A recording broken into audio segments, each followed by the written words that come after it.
And hello, everyone, and good morning, and welcome to Uncivil Law, where, as always, we learn through the misfortunes of others. I am your host, Uncivil Law, and we are here today with the continuing coverage of the Murdaugh trial. And we're going to start this morning right away with going through the state's timeline. This is an 88-page PDF that was produced by the state of South Carolina to go through the timeline of the murders. This is information a lot that we've already covered in a lot of ways, but we're going to look at this and see how, if at all, it changes the story or changes our understanding of the story. All right, so 7:05, Maggie Murdaugh sends a text message to Bianca saying we'll stop by a store to pick up Alex Capri Suns. He likes orange and pineapple flavor plus Madden Cooler. I'm not sure why he's into the Capri Suns, but that's what he does. Blanca replies, well, 8:51, Alex Murdaugh receives an iMessage from Chris Wilson. For the regional Gamecocks, batted 176 as a team, scored 7 runs, struck out 35 times, walked 6 times, did not steal a base, hit 2 homers, left 20 on base, ERA of 2.77, struck out 25, walked 9, committed 3 errors. Okay, nice. Alex Murdaugh received a phone call from Anna Marie Moore. 8:12, Alex Murdaugh receives a group message from Randy Murdaugh Randy Murdaugh. 8:27, Maggie Murdaugh sends a text message to Blanca saying he says orange and apple, presumably on the Capri Sun discussion.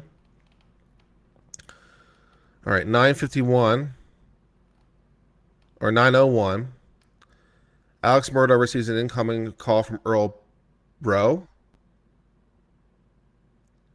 9:04, Alex Murdaugh receives an incoming call from Earl Rowe. 9:09, Paul Murdaugh makes outgoing call to Matt Luce.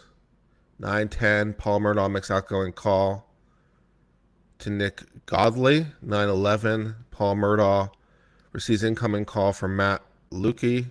9:47, Alex Murdaugh receives incoming call from Nick Godley. 9:57, Alex Murdaugh receives incoming call from Dimitrik Mango. Okay. 10 o'clock, Paul Murdaugh receives incoming phone call from potential spam. Maggie Murdaugh receives incoming phone call. 10:06, Paul Murdaugh receives incoming phone call. Maggie Murdaugh, 10:07, incoming phone call. 10:10, Maggie Murdaugh receives incoming phone call. Maggie Murdaugh makes an outgoing phone call at 10:17 a.m. So this is all in the morning. This is the morning of the event. 10:25, Paul Murdaugh makes outgoing call. So this is just like routine, normal calls. This is basically all the calls and everything that happened that calendar day. So what do we see? We just see like what seems like pretty routine phone activity from these people earlier in the day, which is kind of what you'd expect, right? There's nothing particularly special about it. They use their phones a lot. Debatable. I mean, there's a lot of people who use phones more than this, especially like teenage girls have a reputation for using their phone a lot more than this. This doesn't seem particularly excessive, but they use their phones a fair amount, at least at this time of day they do. But it's 10 o'clock in the morning. A lot more people are awake. So, there's that. It's during normal business hours. So it's when people are kind of up and about. 10:48 received a call. 10:52 received a call. 11 a.m. 11 a.m. Maggie Murdaugh says some phone calls. Paul Murdaugh sends an iMessage. Hey, Miss Morgan, this is Paul Murdaugh. We do not have an updated lease. Phone calls. Pretty standard stuff.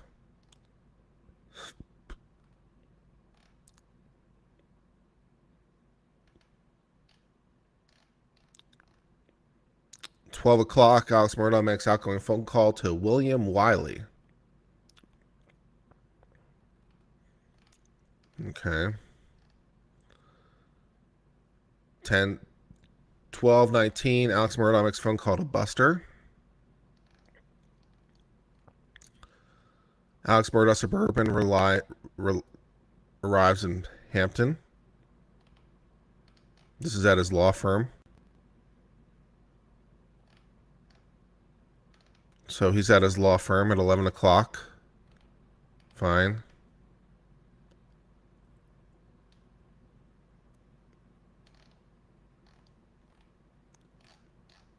One o'clock, Bluetooth connection, incoming phone call, Maggie Murdaugh. All right, let's skip ahead to later that evening because this all seems pretty standard. We'll thumb through and see if there's anything that we need to see in particular, but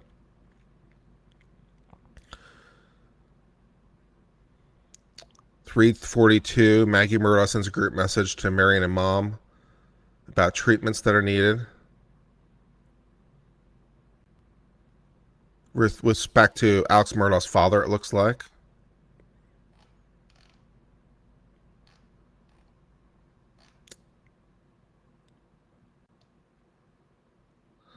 "4:02, Alex Murdaugh receives a group message from Michael Gunn saying, Lena in the middle.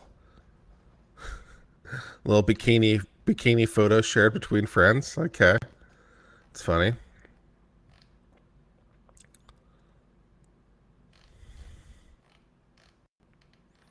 I bet when those women had their photo taken, I bet they didn't think their photo would be evidence in a murder at some point. That's what amuses me about the whole thing. It's funny, it's just three women sitting on a beach and now you're an exhibit in a murder trial. I just found that funny.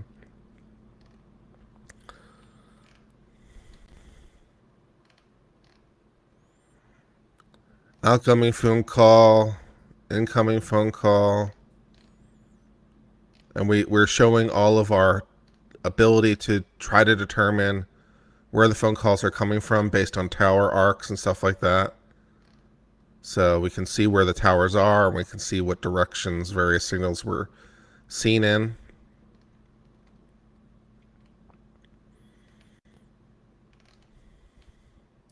I got this document from fitsnews.com.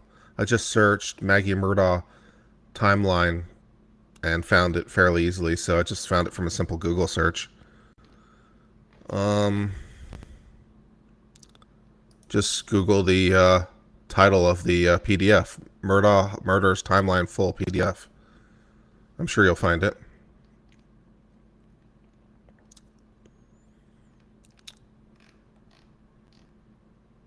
"5:26 p.m. Alex Murdaugh receives a text message from Cynthia Washington stating, Pure worship at Jehovah, restored at last.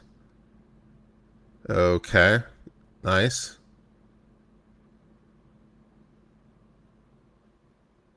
Okay.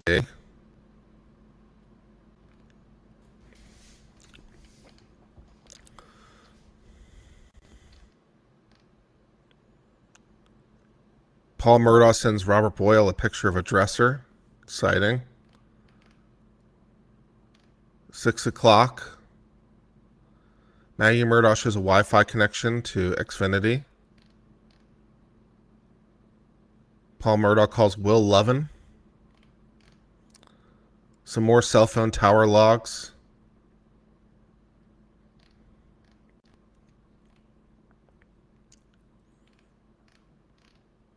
All right, so 6:24 p.m.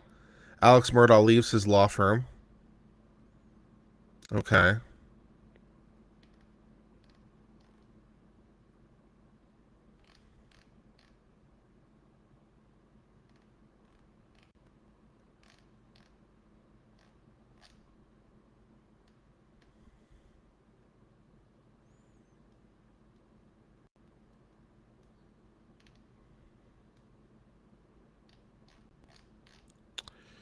Some more cell phone data to show some trip data.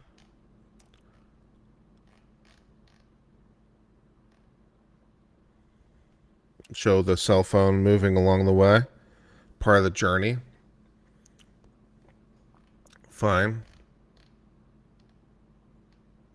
7:30 p.m. Maggie Murdaugh phone location on Savannah.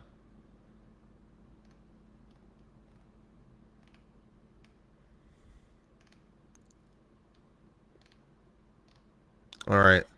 7:39 p.m. Thumbnail picture created in Paul Murdaugh's iPhone and database relayed to Snapchat. Okay. 7:39 p.m. Paul Murdaugh at residence at Moselle. And then we're going into the individual steps.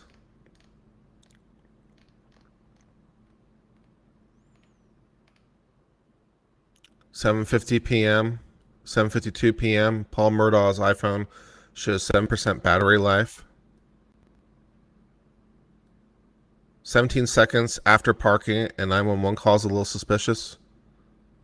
Why? What can you do in 17 seconds?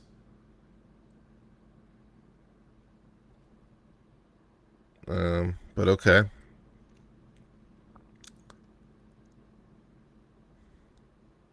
(7:55 p.m.) 6% battery life. 7:56 p.m. Snapchat video on the Snapchat account. So the thumbnail picture was created apparently at 7:39, but the video itself was created at 7:56. So maybe the video was created at 7:39. Could be. 7:56, the Snapchat video apparently is sent at this time. All right, so he's out working in the fields, taking this photo of him in these clothes at 7:36, 7:39. So at 7:39, he's out doing this whatever tree management thing he's doing. 17 seconds is longer than you think. It's not a lot of time to do anything in.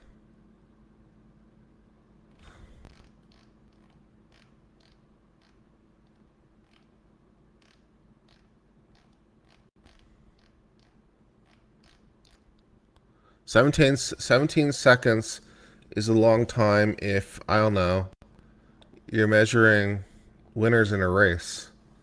17 seconds isn't a long time for a lot of things.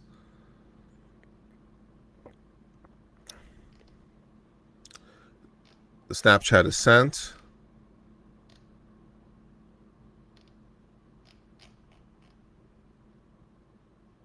(8:11).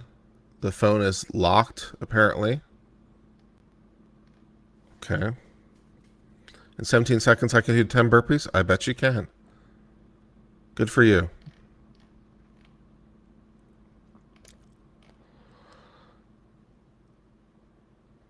So we see some photographs and some photos. Paul Murdaugh at residence, 8:19.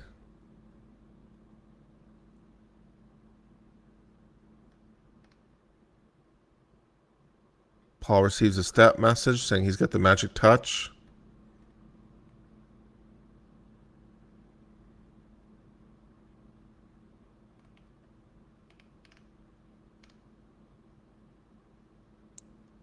Maggie Murdaugh's phone shows 43 steps traveled at 8:30.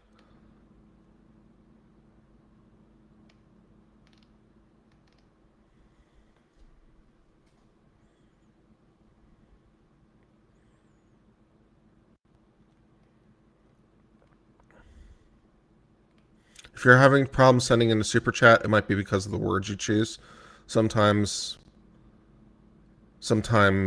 YouTube filters out particular words from super chats. So it might be because of the particular words you chose or something. But you can also donate via Streamlabs or donate via PayPal, or if you like, you can donate other ways. You can find out how to donate through my link tree, which is in the description.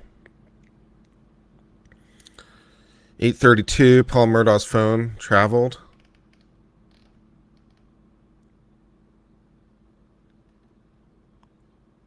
Paul Murdaugh calls Rowan Gibson at 8:40. 8:44, video extracted through Paul's phone at Kennels has Alex in the background talking along with Maggie.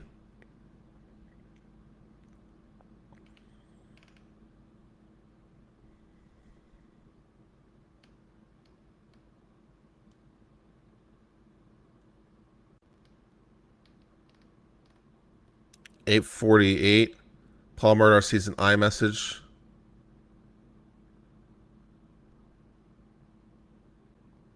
8:49, Maggie Murdaugh's phone unlocks for text message notification.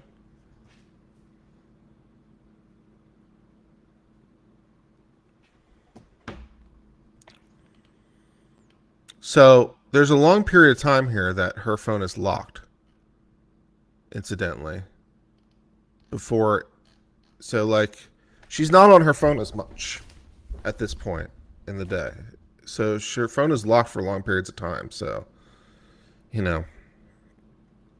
that's interesting.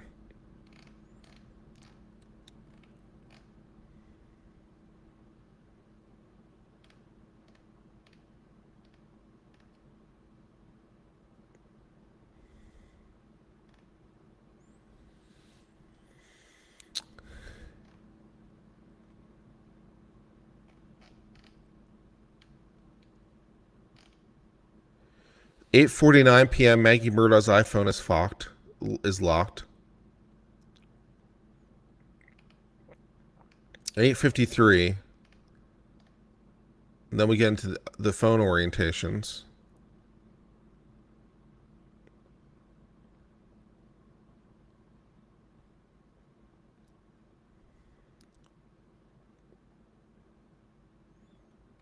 (8:55), 9:00. Alex Murdaugh shows some steps.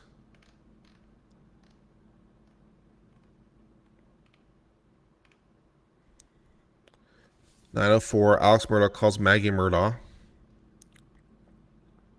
At 9:04.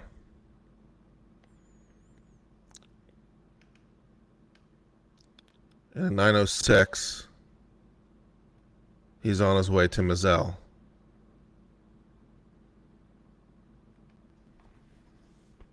9:07.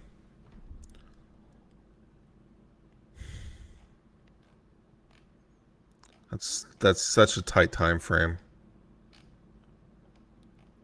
That's such a tight time frame.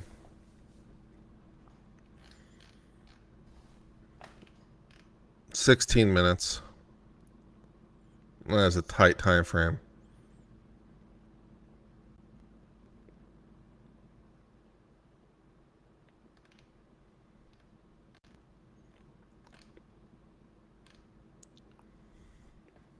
(9:08), Alex Murdaugh sends a text message saying, "Gonna check on M, be right back."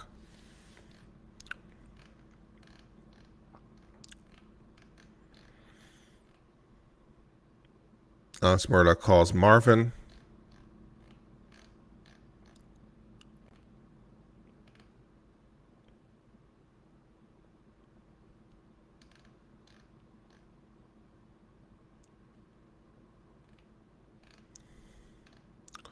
Maggie Murdaugh's phone backlight is coming on and off throughout 9:00.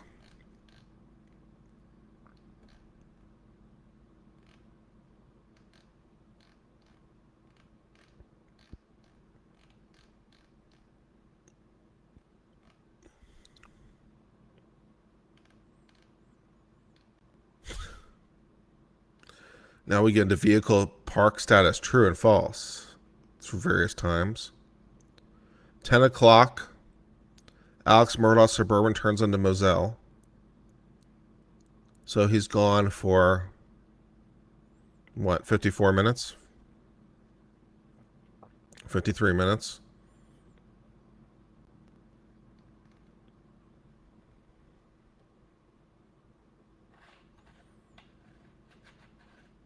I say he killed them, then showered them, went to his mom's. I'm not sure that there's enough time for that. And why blood isn't everywhere in the shower seems implausible.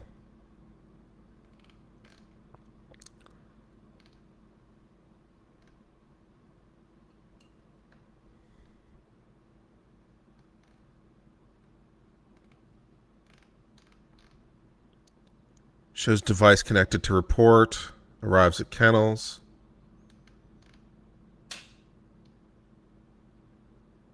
10:06 is the first 911 call.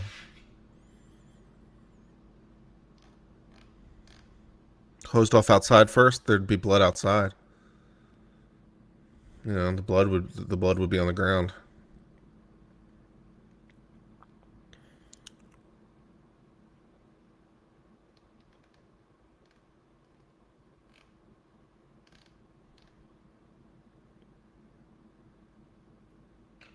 And, unless you have soap nearby, and even with soap nearby, you're not going to be able to get the blood out. I just don't think,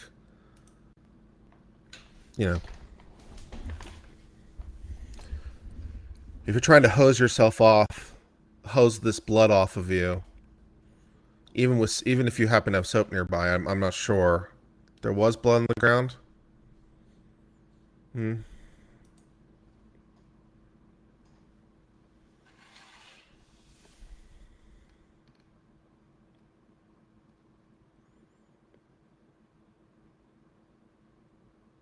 Yeah, not what you'd expect.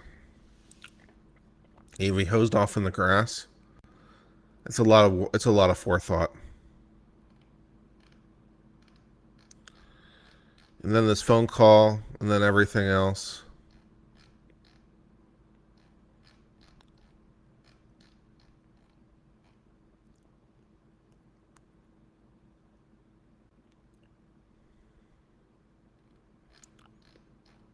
I don't know. It just... All right. Let's try it this way. The standard that we're supposed to be applying in this whole exercise, right? At least in principle. And I like to do law. I hope you like to do law too. So let's do law together. Let us do law together, right? The standard we're supposed to be applying in this exercise is presumption of innocence, and the state has to prove everything beyond a reasonable doubt. Presumptions go in favor of the defense, right? So what we're supposed to do, in principle, is not be neutral. We're not supposed to be neutral, right?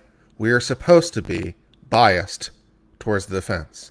The system is set up with bias towards the defense in mind, right? Presumption of innocence. We're not supposed to presume, maybe both these sides are equally good, right? They're both equally, they're just equally, balanced. No, that's not what we're supposed to do. We're supposed to do this with presumption of innocence in mind. We're supposed to interpret the facts and ambiguities in favor of the defense.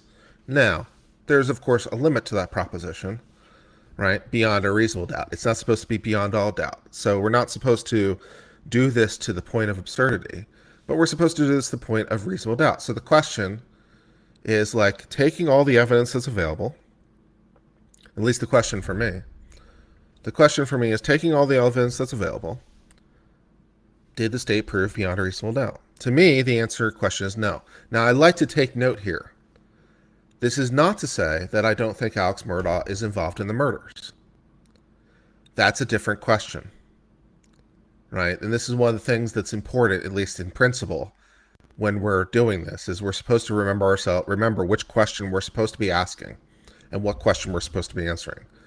So, if you ask a question like, do you think Alex Murdaugh committed the murders, or was involved in the murders, or hired someone to do the murders, or conspired with someone to do the murders, or was aware of the murders, or variants of those questions. If you ask me that question, right, do I think that's true? I might very well say yes to those questions, because I typically don't require beyond a reasonable doubt, and neither do you in your personal life, right? Normally, when you say, do you believe something is true? I'm not even sure we necessarily need preponderance of the evidence. I'm not sure how we really assess those things in the real world when we're asked those questions in our real day-to-day life. I'm not sure what thresholds we need in our day-to-day lives. But whatever the thresholds are, right? I don't know. If one of my LawTube friends said, I went to the grocery store, I'd be like, okay, they went to the grocery store. How much evidence do I need? They told me it happened is enough. Because I believe them, right? So how much evidence do I have? Well, they said it happened. I'm like, yeah, sure, that happened. Okay, I believe you, right?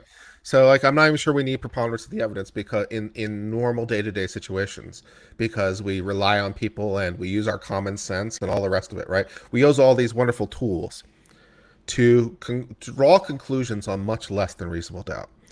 So whether or not you believe Alex Murdaugh is the murderer in any sense, he did it, he pulled the trigger, he was involved, he conspired, he hired someone, he was an accessory, he was aware of it, he allowed it to happen, whatever, right? Whether you believe that is not supposed to be the question. The question is supposed to be, did the state prove it beyond a reasonable doubt? Okay, so another way of phrasing that question is, do I have reasonable doubts? And the answer to that question is yes, I do. My reasonable doubts are as follows. I don't think that he can do it in the time frame that's allotted. Also, the motive is weak as shit. I don't really buy any motive. He doesn't seem to have any motive to do the crimes. And any motive that you would create is speculative. So, he seems to have been doing the financial crimes for a while. He seems to have been getting away with the financial crimes. The House of Cards seems to be coming apart a little bit, but I don't think it's necessarily the end at the moment this happens, right? He's confronted about the $792,000 check at his law firm the day of the murders. But it's not the first time he's been confronted about the check. It's the second time he's been confronted about the check. And during the time he's confronted about the check, during that very conversation, while it's happening, the phone call comes in about his father and his father being sick. And as the CFO testified, or as the financial person testified, everyone forgot about it, forgot about the money, because everyone switched to their care for Alex Murdaugh as a person. So the issue disappeared. And Alex Murdaugh's, I mean, if, you know, from his point of view for the financial crimes, he lucked into something. Because he bought himself another month. Easy. He bought himself 2 weeks without breaking a sweat. You know, it's like, oh, later that week, he was going to have the boat case hearing. No, he's not. He's going to get a continuance. You know, he's being confronted about the check. No, he's not. He's got himself 2 weeks, a month, and maybe a little bit more if he really milks it out. All right, he's got himself some time. So I don't really buy the financial motive. His wife and son are not insured for money, so he's not doing it for money, at least not life insurance money. The property is in his wife's name, so I mean, but the property is also mortgaged out, and then so it's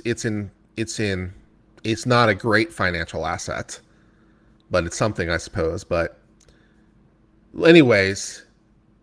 So what's he doing the murders for? He's doing it for the money? That doesn't seem plausible. He doesn't seem to have any problems with his family. He seems to get along with them great. There's no evidence of fighting, no evidence of animus, no evidence of an ill word. He seems to love his family. They have problems. Every family does, but they don't have murderous problems, right? They don't have murderous problems. So the motive doesn't really make sense. He's not really doing it for the money. And then at that point, any motive that you would create seems to me unduly speculative. The jury is permitted. Again, let's do this in law. Let's bury ourselves in law as long as we're trying to learn something about law, right? The jury is permitted to believe or disbelieve any proffered fact. Right? So they can believe or disbelieve any witness, expert or otherwise, in whole or part, as to anything they say. Right? Because a witness might be lying or mistaken about something, but not other things. A jury could theoretically believe a witness is a 90% liar, but they're truthful about this one thing, or, you know, whatever. They could believe any kind of reasonable combination of evidence, right? Anything that's sort of available, as long as it's not a verdict against the manifest weight of the evidence, right? As long as it's not a verdict that's just palpably absurd, where the jury would have to believe this one guy, right? Unless this one guy has some special reason, right? So if the one guy has some special reason, then maybe. But, if you have one guy who says X and 100 people who say Y, and there's no particular reason that X should be more authoritative, like there could be reasons that X could be more authoritative, but without like some special reason, the jury says X over Y, you're like, this doesn't make any sense, right? If you have 101 people, all of whom are in equally good position to be able to testify to the thing, right? And one of them says X and 100 says Y. Well, when the jury believes X, that seems a little bit odd, right? So that's the kind of thing we're looking for against the manifest way of the evidence. But something short of that, like if 30 people say X and 70 people say Y, well, now you're into a lot of better position, right? Or even 2080, or maybe even 1090, right? The numbers aren't important, but you get the idea of what we're talking about.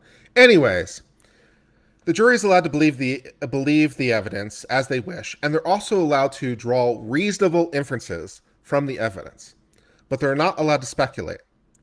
So there's a line somewhere between reasonable inference and speculation, right?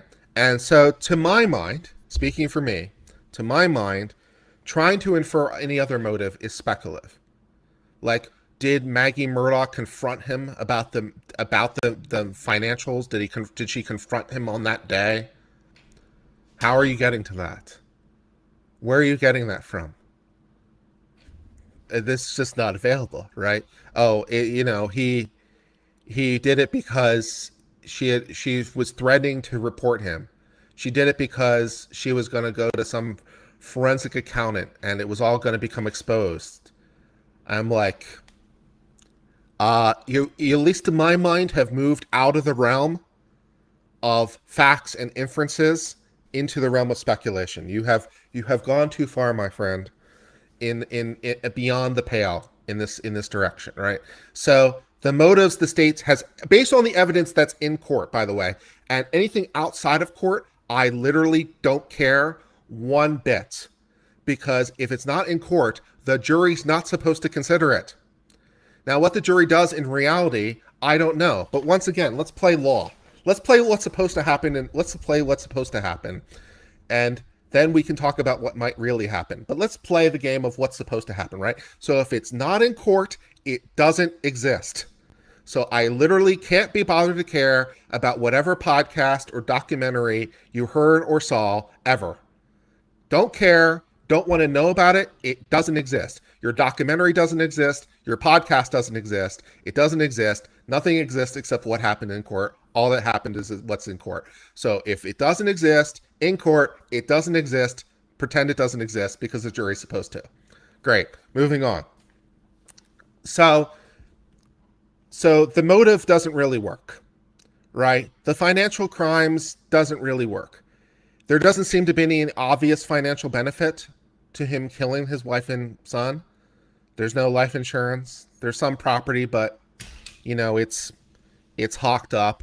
It's in her name. And obviously it would have to go through, he's going to potentially inherit, but that's going to take time. It takes time for that to happen. And so it's not like an immediate money grab. And, he seems to love his family. He seems to be doing it for his family. At least partially seems to be doing it for his family. He has other motives too, but seems like he was trying to give them a good lifestyle. So he did it for the money. It doesn't really make sense. He did it because he didn't like them. Makes even less sense. He did it because he was confronted. Speculative. He did it because Maggie was going to divorce him. Speculative. He did it because Maggie was going to go to some financial accountant. Speculative. Right? So the motive doesn't really work. The timeline, right? He has 17 minutes tops, assuming he murders him the moment the phone gets locked, which is one hell of an assumption. But it's the best you can do. And I suppose it's a reasonable inference. At least it's based on something in the evidentiary record. It's a lot of assumption. It's a lot of inference, but I suppose it's a reasonable one because it is based off evidence. So sure, he killed them the moment the phone went off. Fine, I'm giving that to you. So he has 16 minutes tops to commit both murders. The shotgun blast in particular, based on everything we know, was close range. and blood went everywhere. It was particularly gruesome in sort of the spray of biological material. So Alex Murdaugh has 17 minutes tops to clean up the scene, clean up himself, change clothes, somehow get rid of the guns. Maybe he wrapped them in a tarp, which we don't have, by the way, because, well, we found something that's a similar color that has GSR on it, but absolutely no blood on it. How do you do that? I'd like to know. Oh, he must have cleaned the tarp at some point. Okay. How do you know that, right? How do you know that? Oh, it's because he cleaned the tarp. Oh, sure he did. How do you know that, right?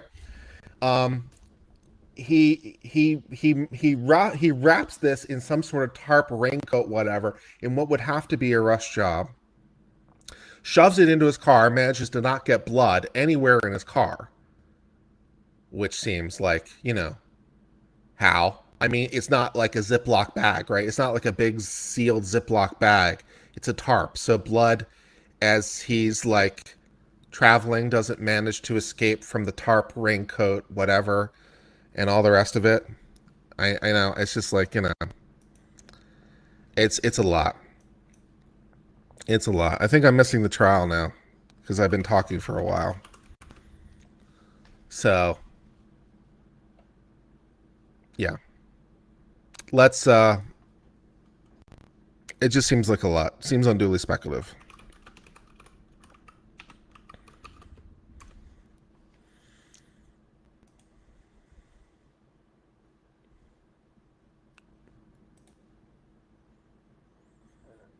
Yeah, they're saying 4 men were murdered and 16 students. Yeah. Yes, the issue isn't how fast you can commit the murders. The issue isn't how fast you can commit the murders. The murders can be done very fast. The issue is how fast does it take to clean up, how long does it take to clean up the evidence? And we don't know in the Kohberger case what the evidentiary picture looks like. We don't know what evidence the state has. For example, we don't know what blood was found or not in Kohberger's car. So if it comes back and they tell me that no blood was found in Kohberger's car, I'm going to be asking very similar questions. I'll be asking very similar questions in Kohberger. But I'm not asking those questions now because I don't know what the police have because they haven't told us. They haven't told us what evidence was found in his car. They did a search of his car. They did a search of his home. They haven't told us what evidence is found in his home in terms of blood or not. So, yes, Kohberger did 4 murders in 16 minutes. Yeah, that's fine. You can do 4 murders in 16 minutes, but it's rushed. And one would imagine if you're doing murders that fast, again, you were going to have similar problems. Blood's getting everywhere, right? And according to the state's theory of the case so far in Kohberger, right, he gets in his car and drives away at great haste, right? That seems to be the thing in Kohberger. So if they come back and they say, oh, we found the victim's blood in the car, I'll be like, yeah, that sounds about right. You know, blood everywhere. If they come back and they say, we couldn't find any of the victim's blood anywhere in the car, and we couldn't find it in his house, then in that situation, I'll be asking similar questions. So I don't know enough to know in Kohberger how analogous we are yet. Because I don't know what evidence the state has yet. Neither do you, right? We have the probable cause statement. We know that they found a knife with touch DNA on it at the scene. Or a knife sheath, rather, not a knife sheath with touch DNA on it at the scene. But we don't know what the rest of the evidentiary picture looks like. So we're not in a position to analyze the same thing in Kohberger. So that's the difference with Kohberger.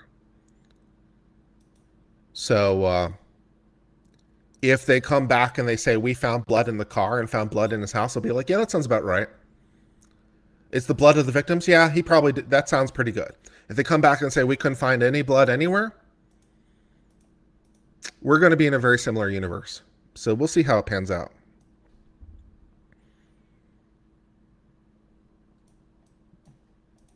You can commit murder in a minute. Cleaning up the murder is a whole different set of problems.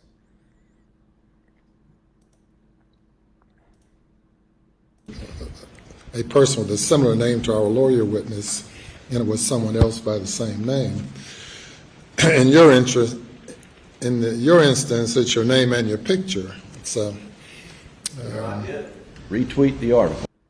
No question about it.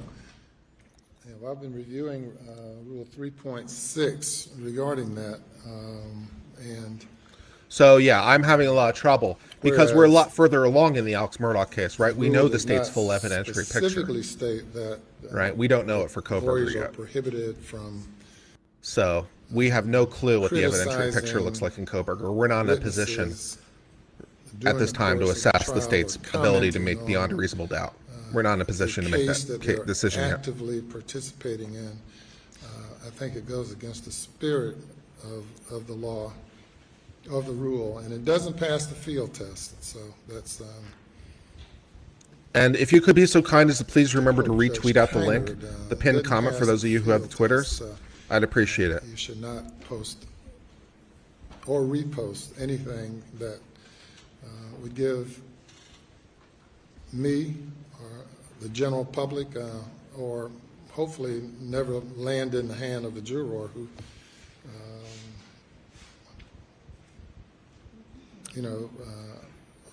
the jurors were instructed not to discuss the case, and yeah, 75% isn't enough to be beyond a reasonable doubt, in my opinion. If you're 75% confident that Murdaugh did it, you should vote not guilty. And, beyond a reasonable doubt starts something like 95%. Lead to modification of our rules that might. And then we debate like where it is beyond that. But if you're not at least 95% confident, you're not in the ballpark. Anything or tweet anything until this trial is over. Yes, sir. Anything else before the jury comes? Nothing from the state, Your Honor. Nothing for the defense, Your Honor. Okay, you may bring the jury.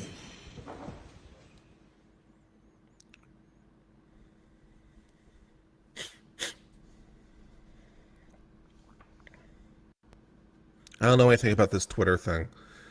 I was too busy talking about the timeline and trying to explain reasonable doubt and talking about Koberger and some other things. 75% is not preponderance of the evidence. Preponderance of the evidence is 50.1%. 75%, you're thinking more like clear and convincing evidence. Although that's probably a little high for clear and convincing evidence, but that's more in that territory. Preponderance of the evidence is 51%, 50.1%. 75% is like clear and convincing. Although probably more like 2/3 to 70%, but.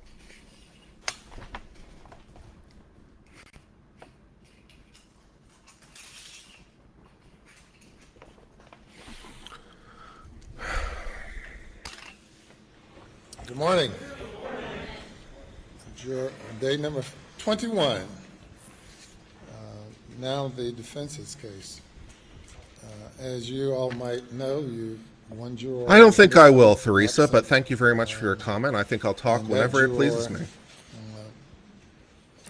Has to be replaced, and that juror is being replaced by juror number 530. Juror number 530, nod. 530. All right, juror number 530, you're one of the first 12 now. Participating member of the regular jury panel. And yeah, apparently a juror's sick. With our case, and so we're down to 2 alternates now. We will not have much more attrition, but it's understandable the longer this case goes. We'll proceed now with the defense's case. Thank you, Your Honor. Defense will call Richard Alexander Murdaugh, Jr., also known as Buster Murdaugh. Okay, well, I guess that answers that question. Buster's testifying.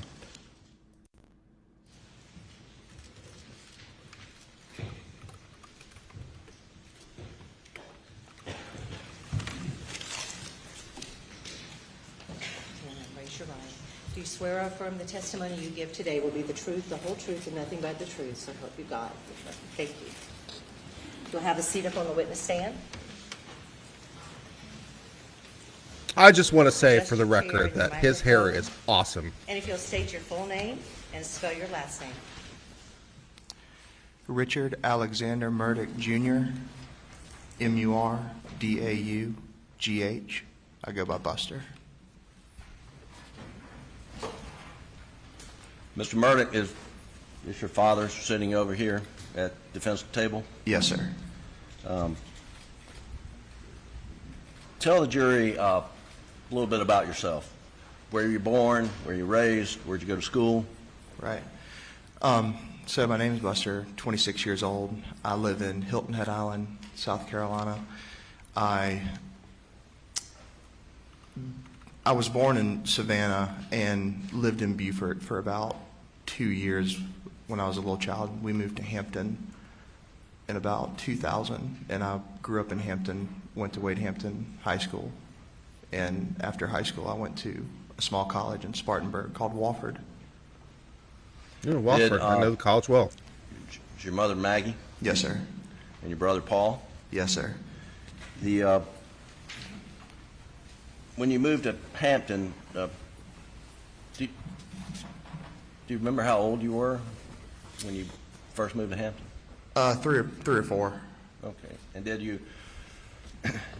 you live in Hampton, in a house in the city limits, Yes, the sir. town limits? Yes, sir. And you did that with your mom and dad and brother for how long?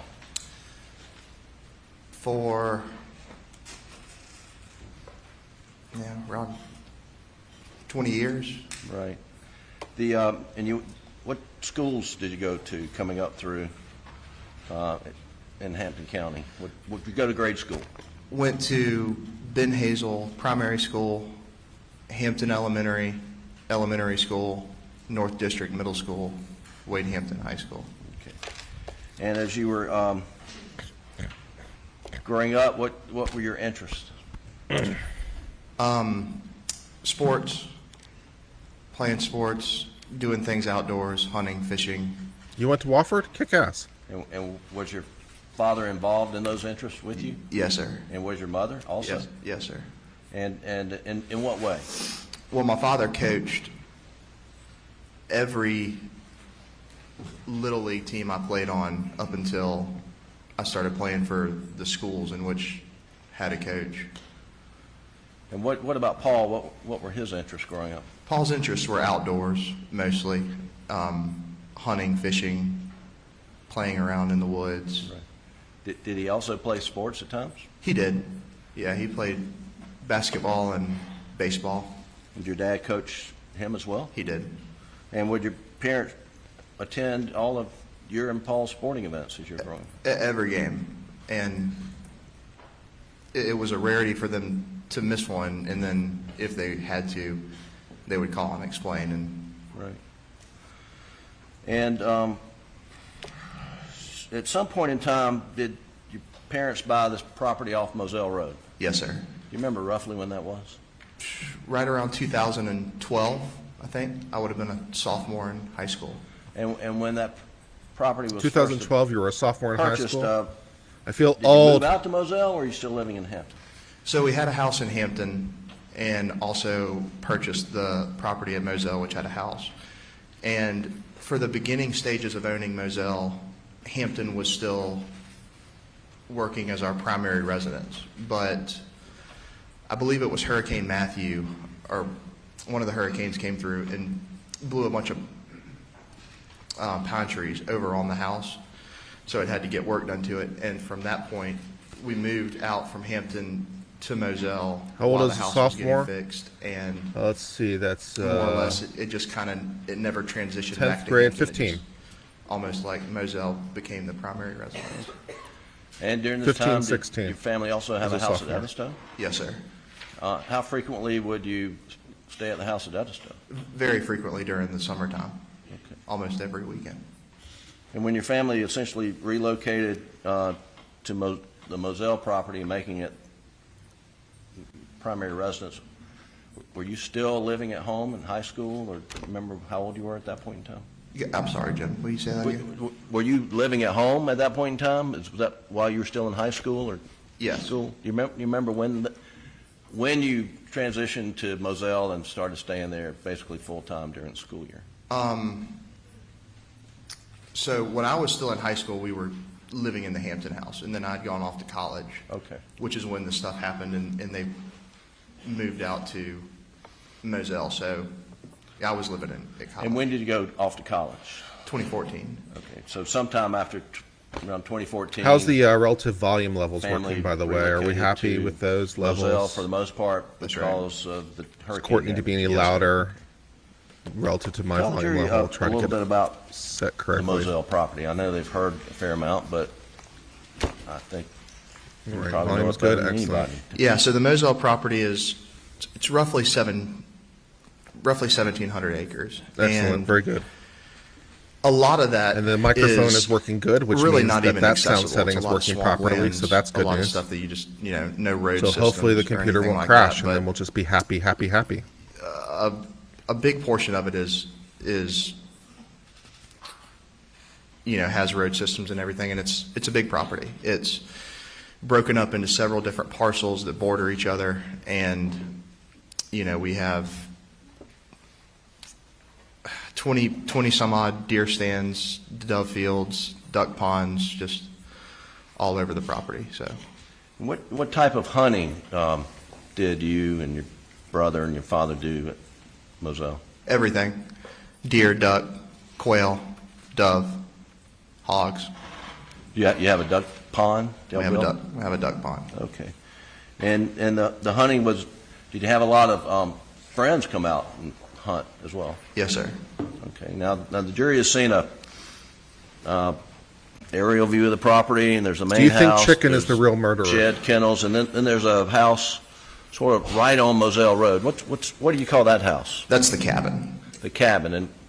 And did you live in the cabin with friends over summers at some point in time? I did. The summer of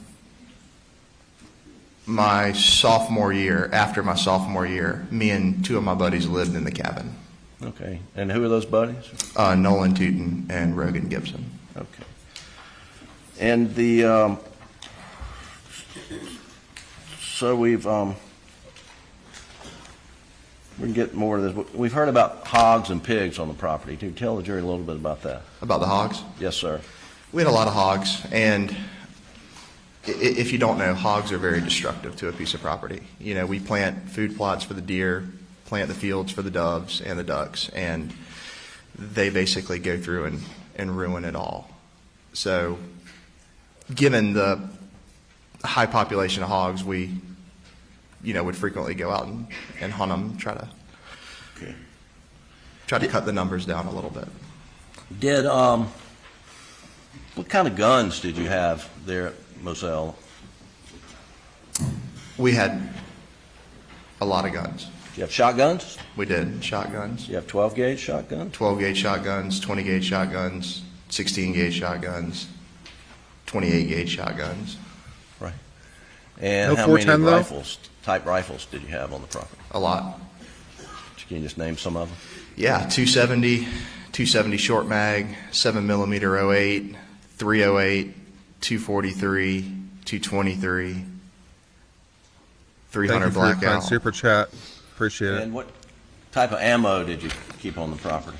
Well, I mean, all ammos for those calibers. Sure. And where were the guns kept primarily? In the gun room at the main house at Moselle, And was there a pool table in the gun room? there was. Okay. Were there times when guns were left elsewhere on the property? Yes. Where else on the property would guns be left? Well, just myself. I mean, I've left them up at the shed before. I've left them on golf cart used that day. Left them in a truck.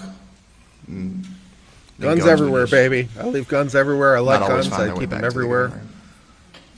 Never How known a about, place I didn't like to keep guns. How about Paul? I've How got was 5 he guns with, on me right now. Securing guns. Not good. What do you mean by that? He would. Paul left guns probably more on the property than anybody else, and sometimes if he, like sometimes he would use my gun and then he would leave it, and then I'd have to track it down. Right. Did Paul carry guns in his truck? He did. Would he keep his truck locked up? No, not all the time. Did at some point in time you and Paul receive 300 blackouts for Christmas? Yes, sir. Do you remember roughly, was that 2016 or 2017? Sounds right. Okay. And what color was your 300 blackout? It was black. And have you been sitting in this courtroom during the entire trial? Yes, sir. And the jury's seen a black 300 blackout. Is that yours? It is. That is my 300 blackout. Was that the one you got for Christmas? Yes, sir. And what color was Paul's? Paul's was black and tan. And when you say black and tan, what part was tan and what part was black? So the receiver would have been tan, and I think, and barrel would have been tan. What part would have been black? Stock, maybe? Okay. And so yours was all black, his was black and tan. That's right. What happened to his that he got for Christmas in Check my 2016? email when I have a chance. His gun was apparently stolen, lost, taken. Yeah. How do you know that? That's just what Paul told me. What happened to your gun after Paul's was stolen? My gun became, what we would both use. And did that create some confrontation between you two at times? Yes, sir. And why? Well, kind of like I just touched on. So he would use it. He's not very good about putting it back where he found it. I leave it somewhere. I go back and, want to get it, and it's not there. Did you notice, were you aware that Paul got a replacement at some point in time? No, sir. Well, you heard about that in the courtroom? Yes, sir. Trial? Okay. But up to that point, did you ever see Paul use the replacement? No, sir. I've never seen a replacement. So every time in your presence Paul was using a 300 blackout, which one would it be? Mine.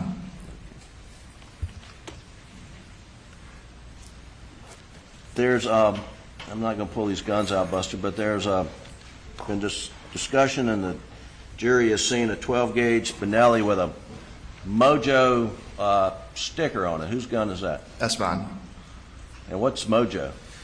Mojo is a brand of decoy. It's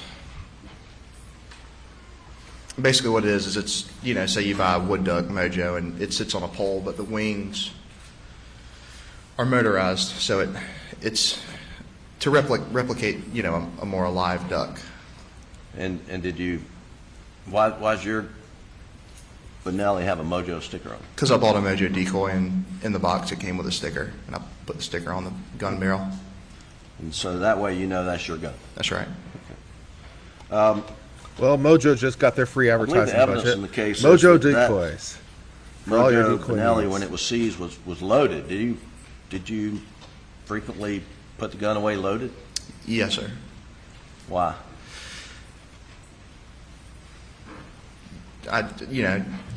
Knowing that I might need it again at any point, Okay. just, put it back on the shelf. I kept the safety on. Okay. And I think it was loaded with a 3-inch and a 3.5-inch turkey load. Do you remember that you would load that gun with a 3-inch and a 3.5-inch? Yes, sir. And why would you do that?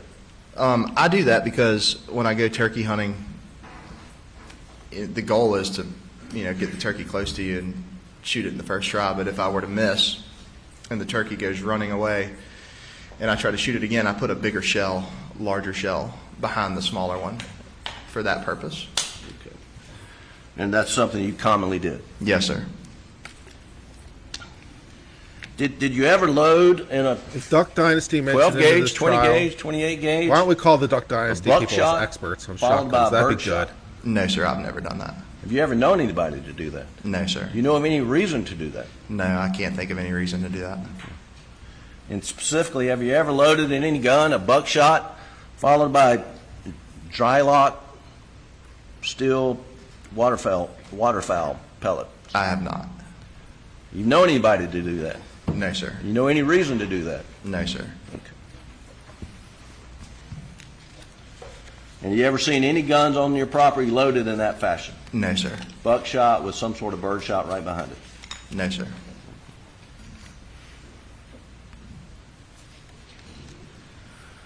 The It's a jury's little bit of heard reasonable doubt right there, to be honest. testimony about goings and comings, which way you go in and go out at Moselle. How many entrances were there at Moselle? 2 entrances. And will you describe the 2 entrances? So the main entrance is pretty much straight out of the front door of the house. You would go down a dirt road, and then you would come up on big brick columns, and that's what I refer to as the main entrance. But down by the kennels is another entrance, and that one is a little bit different. That one has the mailbox beside it, and those are the 2 entrances. Okay. So let's talk about coming onto the property. Which entrance coming onto the property would your mother normally take? I would say normally everybody took the main entrance unless that there was a reason that you needed to go down the other one, which for her reasons of going down the other one would be the mailbox, and also when we got packages delivered from Amazon, they actually would go to the shed as opposed to the house. So your deliveries would go not to the Amazon delivers to the yellow shed. or whatever white Amazon shed. house that you lived in, but down at the shed. That's right. Okay. Now, leaving Moselle, the property, which way would you, Alex, your mom, Paul normally go leaving Moselle? Out of the main gate. Okay. And if you're going to Alameda, which way do you turn coming out of the main gate? To the right.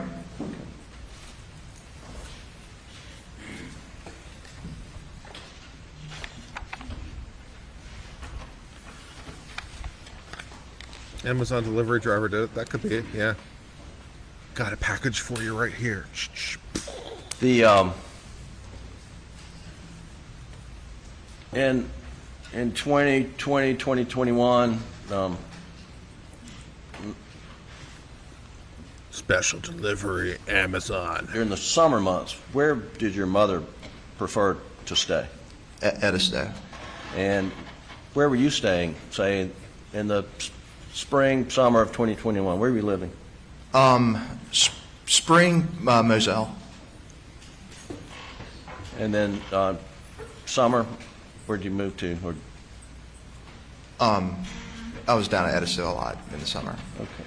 Litter And bomb then, 6.0. That's pretty funny. And where was Paul living? Is it Mark Rober? Spring of You think Mark 2021? Rober did it? Is he saying spring of 20 or 21? 21. Now, maybe I said the wrong thing. In the spring of 2021, where were you living? Spring of 2021.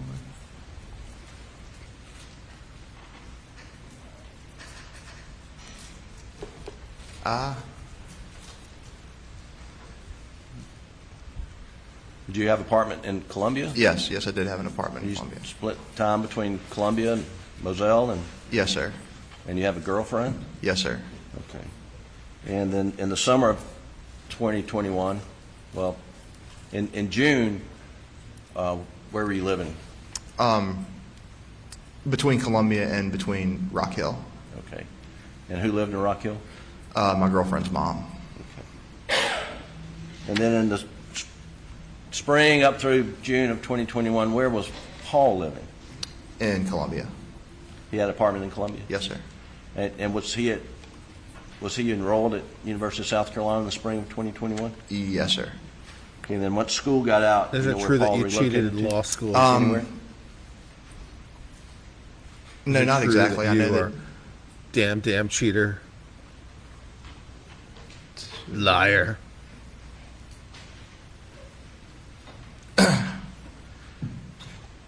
I mean, I think he went down to live with John Marvin. He was working for him for the summertime. And who's John Marvin? My uncle. And what kind of business does John Marvin have? He has a rental business, and he sells Kubota tractors. And where does he have store locations? One in Okatee, one in Hampton. And was Paul working at the Ogatee location? Yes.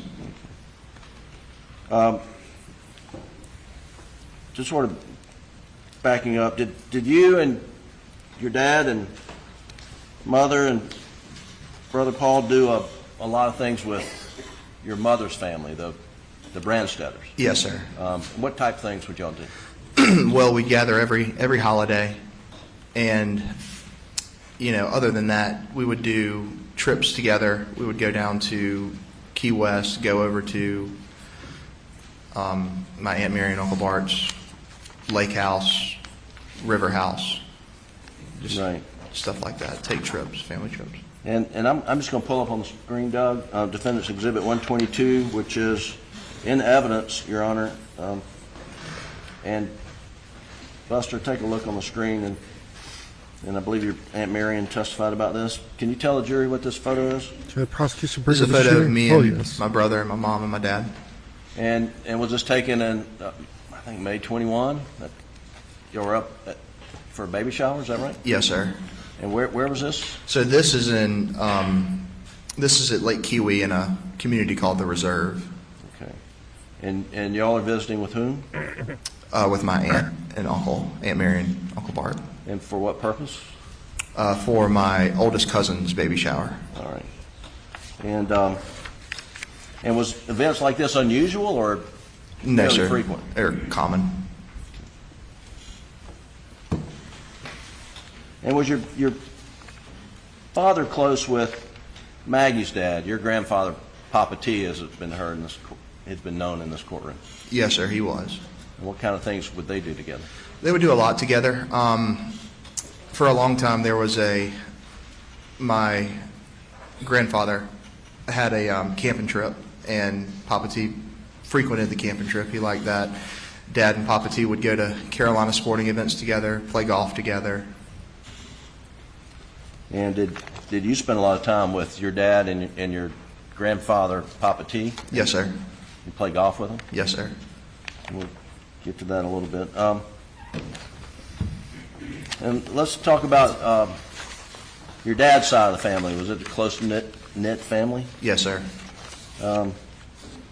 And your grandfather, your dad's father, his name was what?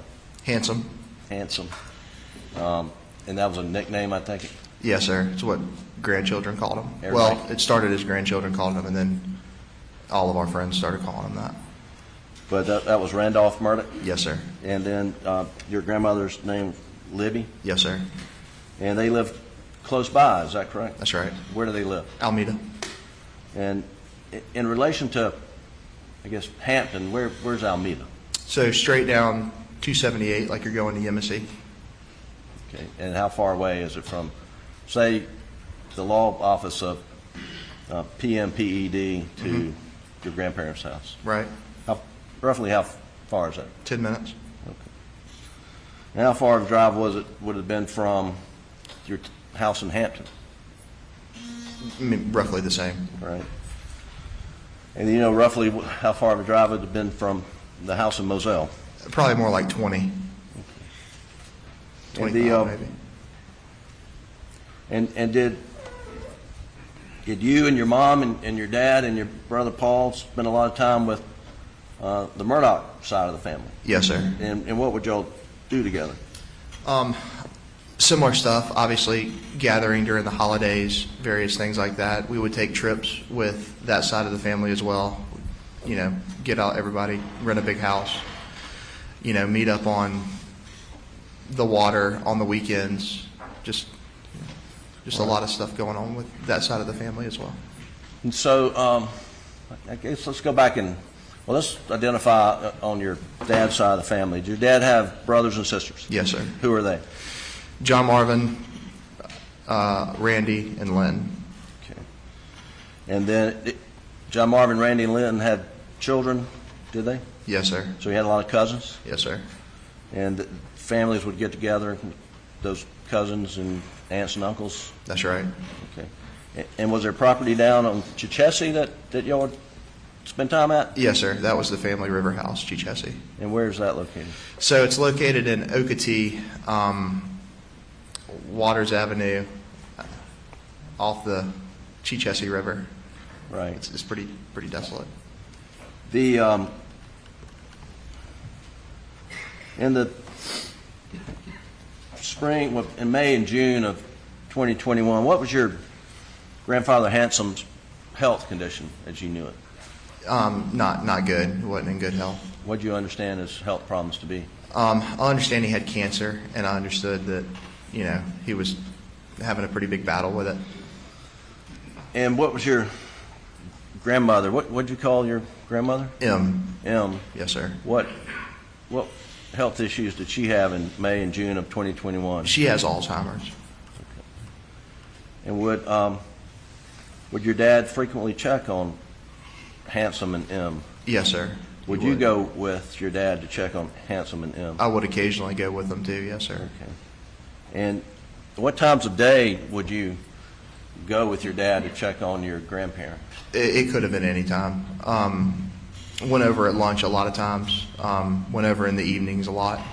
Just no real set schedule. Just kind of mosey on over there. When would your mother go with your dad?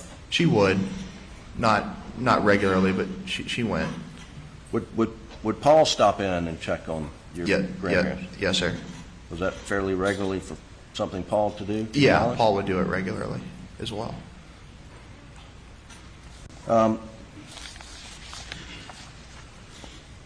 When you would go with your dad in the evenings, and maybe it's not limited to the evenings, where would you park when you go visit your grandparents?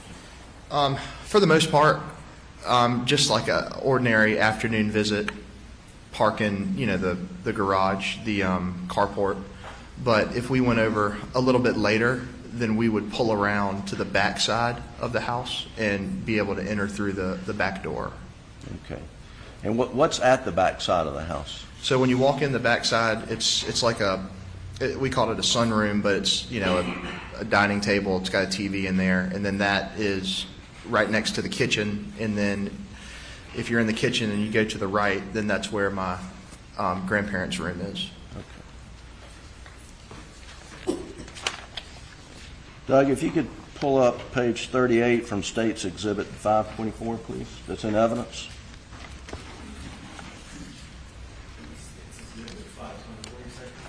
'24, I believe it is. Page 38.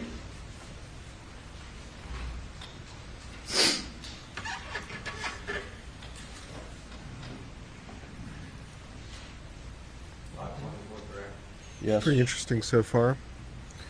He asked the page question 38. about where they parked to try to get around the issues about where he So, parked Buster, at night to this show is regular habit. From State's Exhibit 524, which is in evidence, which is the GPS data off the Joe caught a OnStar copyright from provided Long Crime. General Motors. And can Long you see Crime that? should know better. Yes, sir. The judge's order says that Can you they're not tell allowed us, to make copyright arguments. What's that house? So that's my grandparents' house at Alameda. All right. And these dots in the back, and I'm going to point to this line of dots just right next to the circle that Doug drew. Do you see them? They seem to be connected right here on the far right. Yes, sir. Where is that on the property? So that's right off the back corner of the house. Is that a place where you'd normally park to go in the back of the house? Yes, sir. That is where. Have you parked So there showing yourself? normal habit. That's where Have he you would seen other normally park. family members park there? I have. Is that a customary place to park when you go in the back door where the kitchen sunroom is? Yes, sir. Okay. I'm going to show you some photos, which are exhibits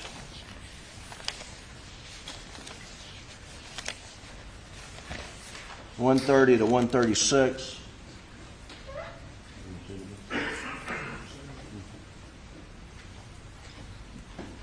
And I want to ask you if you can just identify them. Don't show them to the jury, but just tell us what those photographs are of.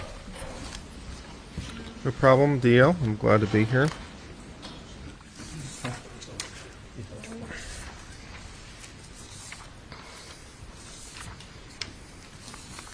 Thank you for being here. Just a kind So these reminder photos while we're are breaking of the to area we're talking about. reminder off to the back retweet this, corner please. Of the house at Almeida. share among your friends. Your Honor, this time I move defendant's It helps a exhibits lot with 130 through channel growth. 136 in evidence. Thank you. So far, there have been 10 retweets and 4 quote tweets. So Doug, please 14 pull of you up exhibit have so 133. far done that. Appreciate the 14 of you who have. I hope everyone who's here could do that. And Buster, It'd be tell us great. what 133 is, please. Yeah, so this is the back door entrance to where I was just talking about, to enter into the sunroom kitchen, into the kind of back quarters where my grandparents' bedrooms were. All right, and if you'll pull up 134, Doug, please.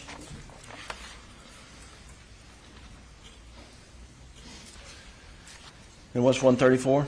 Same thing, same backside of the property, just a little bit of a different angle. So the part of the house to the right of the photo, what's that? Can you see here? Yeah, so that right there would be my grandparents' bedroom. Okay, so that's in the evening, your grandparents would be in that part of the house, is that correct? Yes, sir. And if you went to the garage entrance, what would happen? What would be required of your grandparents or some sitter to let you in? Yeah, so you could go and knock, but a lot of times they're in the back part of the house and they don't hear you, so you normally call and say like, hey, I'm at the front, I need to be, let in. And they'd have to walk from the back to the front, unlock the door, and let you in. But if you're in the back, how far is the walk? Quarter of the distance it would be to walk to the, it's very short. And was it common to go in the back door? Yes, sir. And is it, Again, just emphasizing that that's the reason he parked in that And part I'm of the sure property, because that exhibit was part of the 131. GPS evidence, so he parked in the back. please pull that up, Oh, we Doug. must have been going to the shed, right? So just to show, no, that's their common normal habit. When they go during the day, they park in the carport. When they go at night, they park in the back. That's their normal, common habit. So- That's where you'd expect to park. Your Honor, can you step That's down off why- the stand and point to the jury where? That's why he's asking that question. Take away that piece of argument from the So Buster, step aside so that the jury against can. him. You're not blocking their view. I don't have a pointer, but can you point out in this photo where you would normally park? All right, yeah, point out to the jury where you normally park to go into the, So you would park, right about here, coming right off basically the corner of the house, and this is the same stairway to go up to the back door. so you'd park in the grass Yes, sir. and near that satellite dish, or not near the satellite dish? Yeah, Objection. Where would you park in Leading. relation to the satellite dish? Yeah, right there close to it. All right. And that was, now, hang on, Buster, I'm sorry, come back. What's this structure right here? That's what we call the cook shed. And maybe and what's in the cook shed? A couple couches, big TVs. That's mostly where my grandfather used to have a cookout on every third Thursday of a month, and that's where he would have his little gathering. It's just an open concept in there with a kitchen, TV, couple couches. Thank you very much, DS, Hang on, for Doug, the you gift pull up memberships. It's 132 really while kind of you. Buster's Thank you. Still standing here?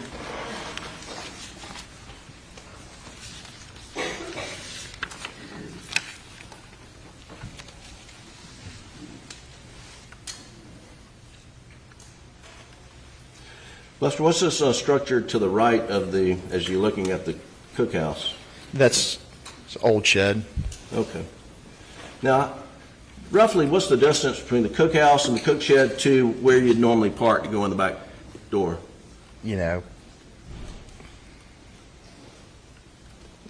10, 20 yards maybe. Okay. All right. Go ahead and take your seat, please.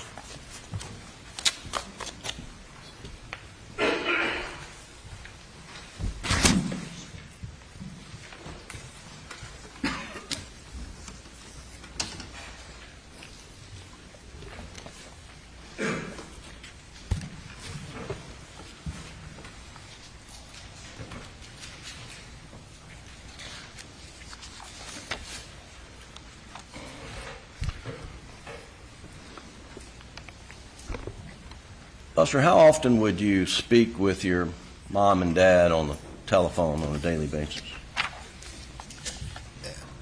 Pretty much every day. Right. And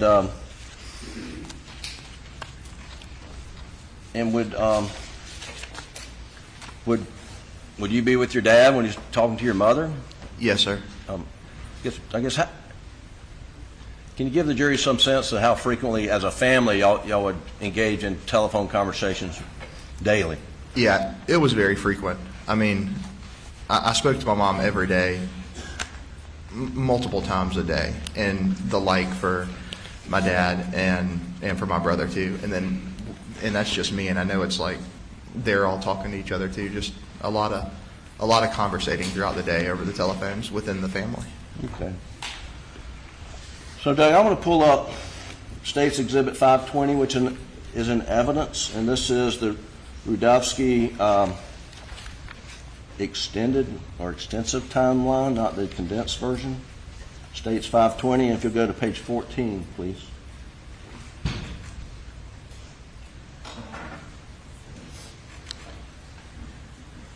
Really appreciate everyone who's a member of this channel. Really appreciate everyone who helps the So, Buster, channel what I'd grow. like to do, and this starts at just at 1:11:10 p.m. If you could blow up that first entry, Doug, and this is in evidence offered by the state.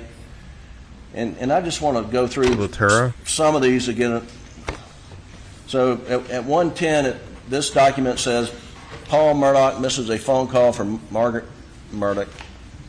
And then at 1:11:36, it says, Maggie makes an outgoing phone call to Buster. Answered 1 minute and 22 seconds long.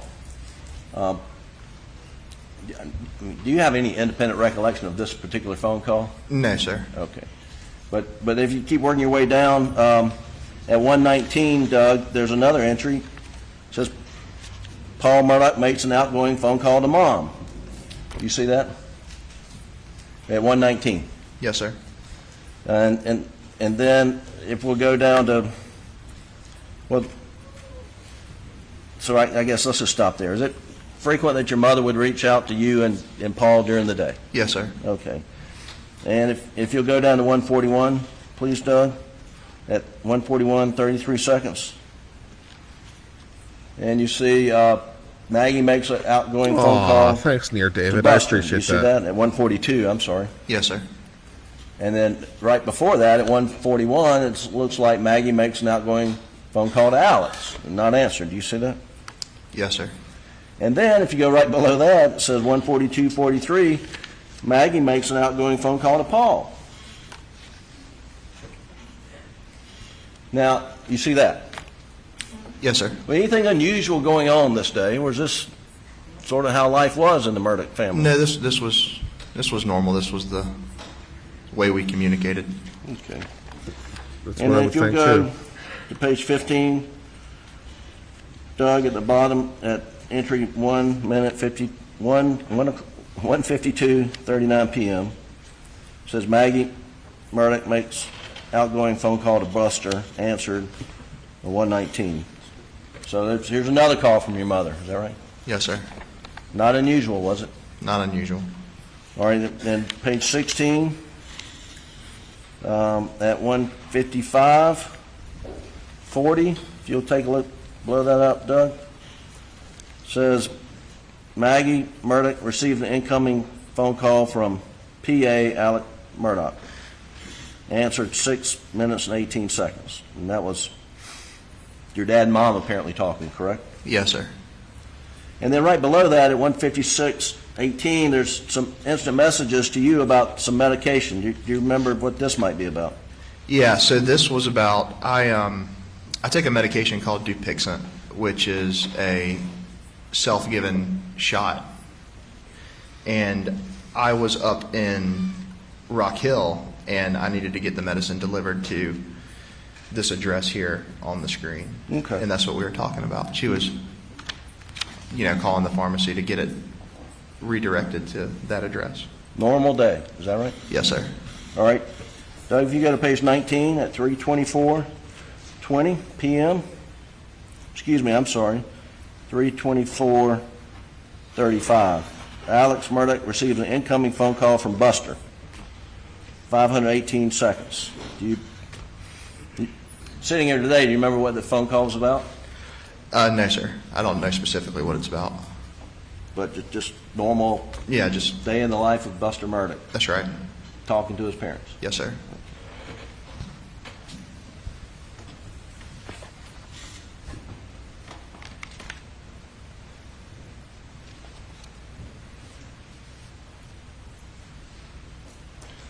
If you go to page 24, Doug.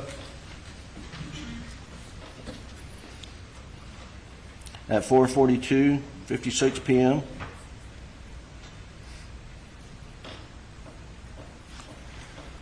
See, that looks like at 4:42 your mother's calling you again, right? Yes, sir. Anything unusual going on? No, sir.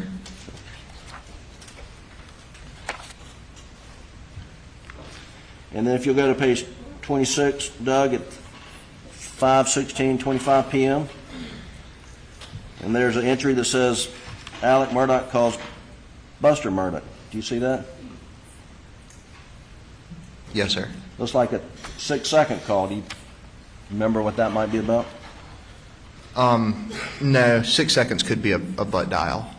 That would happen often. All right, and then if you go down the bottom of the page at 5:21:11, looks like there's a 92-second call, which is about 5 minutes after what might have been the butt dial. It says Alex Murdaugh receives a call, Buster, answered 92 seconds long. You see that? Yes, sir. So are you returning your dad's call, you think? Probably. Okay.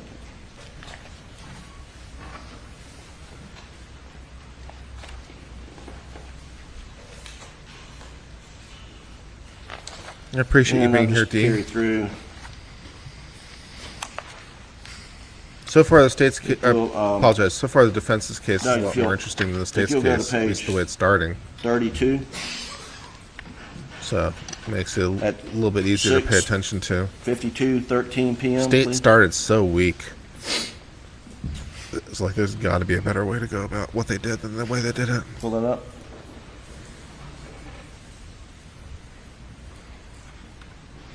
Thank you. So this entry says Alex Murdaugh calls Terry Brandstetter, 412 seconds. Who's Terry Brandstetter? Papa T. And would your dad call your grandfather fairly regularly? Yes, sir, he would. So again, anything unusual going on the 7th for y'all to have all these communications? No, sir.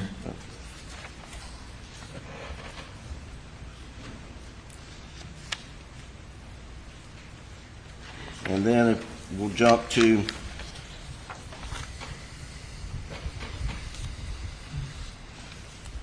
page 49, Doug.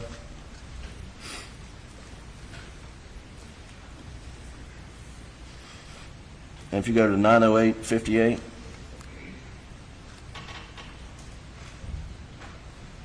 and it says Alex Murdaugh iMessages Maggie Murdaugh stating, quote, going to check on M, be right back, close quote. Now, who's M? My grandma. And this is at 9:08:58, and then at 9:10:47. Please wrap this thing up, there's an Mr. entry Defense. that says, Defense just started Alex Friday, Murdaugh man. calls Buster. Defense has It been says talking 60 like 3 seconds hours long. tops. It's the state that's been going on forever. And that's at 9:10:47 p.m. on June 7th. Do you remember getting that phone call? Yes, sir. What did you talk about? What did you talk about? Basis for the objection. Reacting to hearsay. Pardon? I don't want to open the door to anything else. I was reacting to hearsay. Yes, sir. I asked what the topic was, Your Honor. Overruled. Objection's overruled. Thank you. Yeah, don't say what your dad said. Just tell me what y'all talked about. Yeah, well, we just talked about, like, hey, how you doing? And then he said that he was going out to... What, hang on. Okay. I mean, I thought he didn't want to hear hearsay, but I'm sorry, Your Honor. Go ahead. And he was just Nice. letting me know that he was going out to Alameda The to state check on them. Wow, that's a nice little Was this moment a there. unusual right there. I don't know if conversation you caught that. had with him? But the No, state sir. objected hearsay. What was his demeanor in the because, conversation? Like, well, I don't want to know Normal. exactly what he said, right? Had So it's it like, changed fine. from any of the other All right, times so you what'd you talked talk to him about? And then Buster's earlier in about the to day say, on the and my cell? dad No, said, sir. he said, stop, And right? And the state said, well, he would didn't let he him on finish his occasion answer. call you when he was going to check on his Well, I mother? thought they didn't Em? want hearsay, but He would, fine, yes, go sir. ahead. Give me the hearsay. Was that an unusual What a occurrence? cell phone No, from the probably state. one of the What more a cell phone. Regular occurrences. We Wow. we That's all just usually a, would make that's phone a calls, beautiful like, moment riding there. in a car. So when he was riding over, it's very common for him to call. You can take that down, Doug. So just going through this extraction from, That's say, 1 funny o'clock as shit, until dude. what we just talked about. What 9 an o'clock. amateur With move. Holy the later shit, dude. Multiple phone calls within the family. Tell the jury about the cell phone coverage at Moselle. Not great cell phone coverage. Didn't have a lot of service, especially around. So if you were underneath the shed, at the shed, it had a metal roof. It just couldn't get any service inside of it. It was spotty around the whole property, and it had honestly gotten bad up at the house. We had just put I don't on a think new Dad roof. looks too bad for Roof was 53, metal, 54, to be honest. and just kind of hindered a So, lot you know, of if the I'm phone Buster Murdaugh, I'm like, hey, that's how coverage I'm going to look when I'm 50. out I'm like, there. you know, I'm not doing too bad, Would man. it be unusual for your dad to leave his phone at the house when he was going down Especially to the shed? given what his No, father's sir, been wouldn't. through, you know? Probably aged a couple of years in there, too. So, Can't leave the witness. No, sir, would not be unusual. Okay, well, did your dad always have his phone with him when he was on the property at Moselle? Not all the time. Did your brother always have the phone on him when he was at the property at Moselle? Not always on him. He would have it near him, but you know he's out there working on stuff. he's been in the courtroom the whole time. Didn't always have his phone. This just this trial doesn't his hand or in believe in his pockets or segregation anything of like that. witnesses, which is bizarro world to me. But this Your father apparently ever neither side misplaced his phone? wanted Yes, to sir. segregate the Was that a frequent witnesses, occurrence? which It was. How about your brother? I don't Did begin he to ever understand misplace his on phone? any did. level. Was that frequent? But It was. apparently neither side had a problem with all the witnesses just being there all the time. So yeah, he's been in the courtroom the whole time. So is every other witness in this trial. They're just all there while all the witnesses are testifying. No some one seems to have a problem with this. Testimony about Bubba.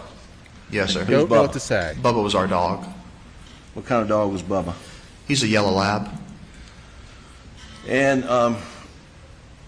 was he difficult to control? He could be, but for the most part, no.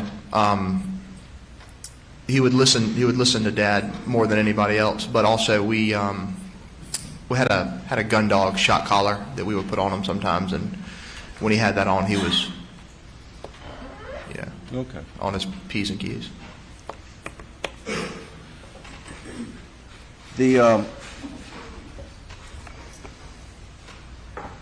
switching gears, another topic. When your dad, well, let me just put it like this: how frequently would your dad take a shower or bath?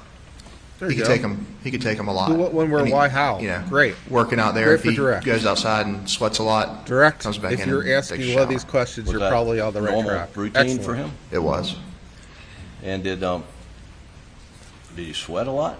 Yeah, it's hot out there in the summertime. Was he a lot bigger then than he is today? He was.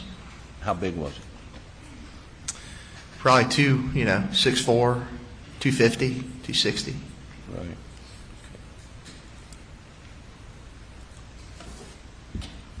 6'4" and 250 ain't too bad, actually. Excuse me, Buster, were you aware that your dad had a Is that really? Opioid He looked fatter than that, but okay. A little bit. I knew a little bit about the usage of pills. what did you know about it?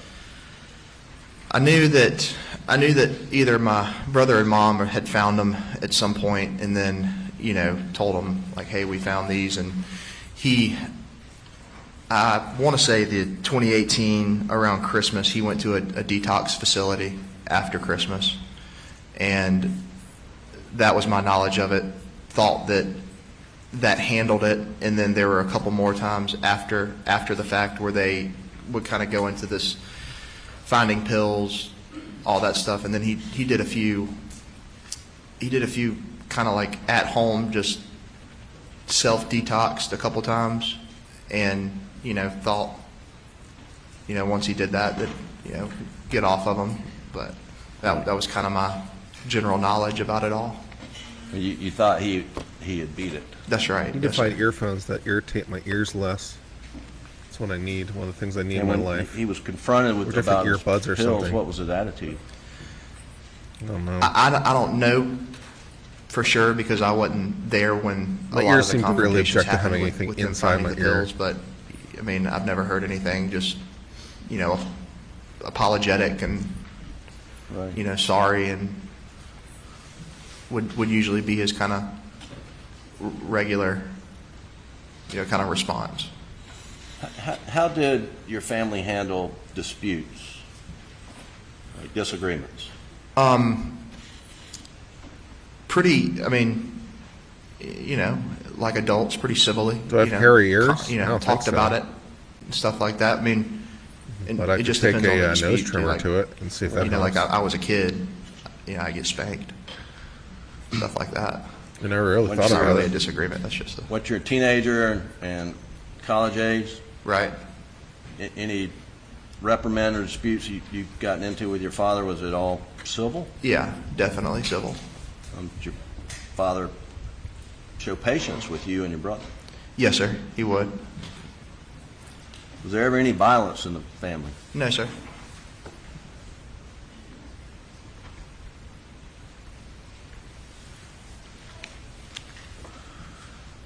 In February of 2019, your brother was in a boating accident, is that correct? Yes, sir.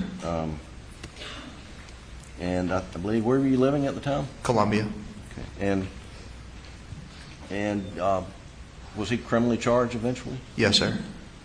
And what type of reaction was there to his involvement in the boating accident and his criminal charges sort of in the community in Hampton? I would say a negative reaction in the community. The media spike kind of got going after it. There was a lot of articles in the media about our family and stuff like that. And to your knowledge, was Paul being threatened or bullied on social media or anything like that? Yeah, he was definitely being bullied on social media. Just people sending random messages, and I would talk to him. I know a lot of times he'd be walking down the sidewalk and a car comes by and they would yell some stuff at him. I knew he would go out in a bar and there's somebody that wants to talk about it and make a scuff about it, whatnot. Right. The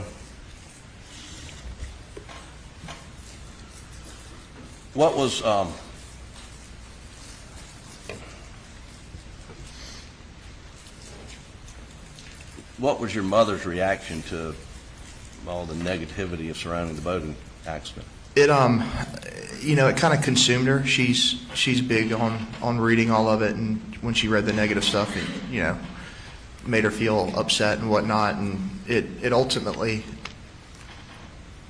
kind of caused her to distance herself from Hampton. At this time, primarily living at Moselle. She quit going to the grocery stores in Hampton, quit going to the pharmacy, quit going to get food in Hampton. Just thought that there was a real, kind of a bad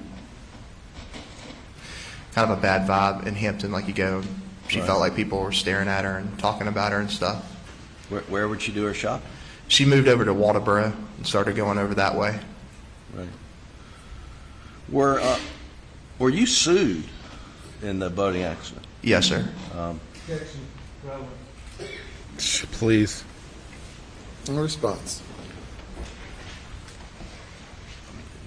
With Boating regard to accident has relevance, Your been- Honor, it's civil litigation about the boating accident has been a big part of the state's case.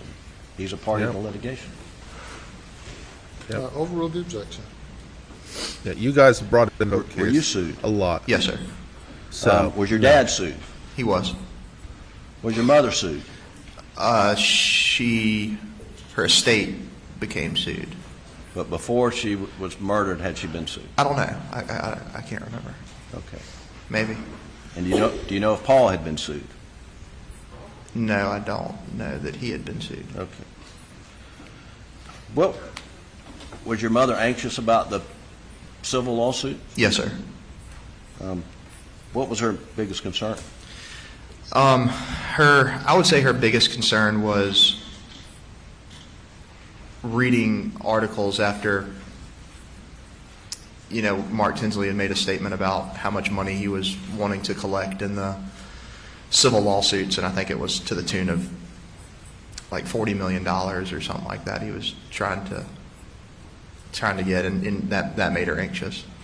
And what was your reaction to statements like that? Well, I mean, I knew what he was saying, but I mean, it's not, to me, it just didn't seem, I didn't think, well, I don't have $40 million, so. Right. And was your dad anxious about the lawsuit, to your knowledge?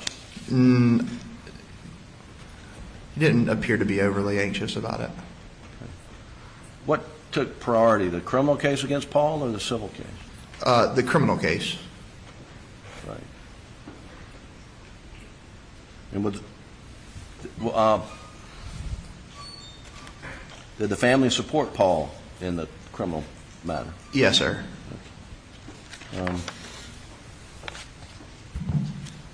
what do you mean by that?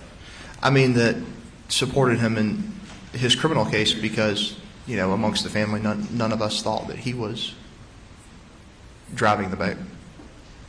We thought he'd been. At the time of the accident? That's correct.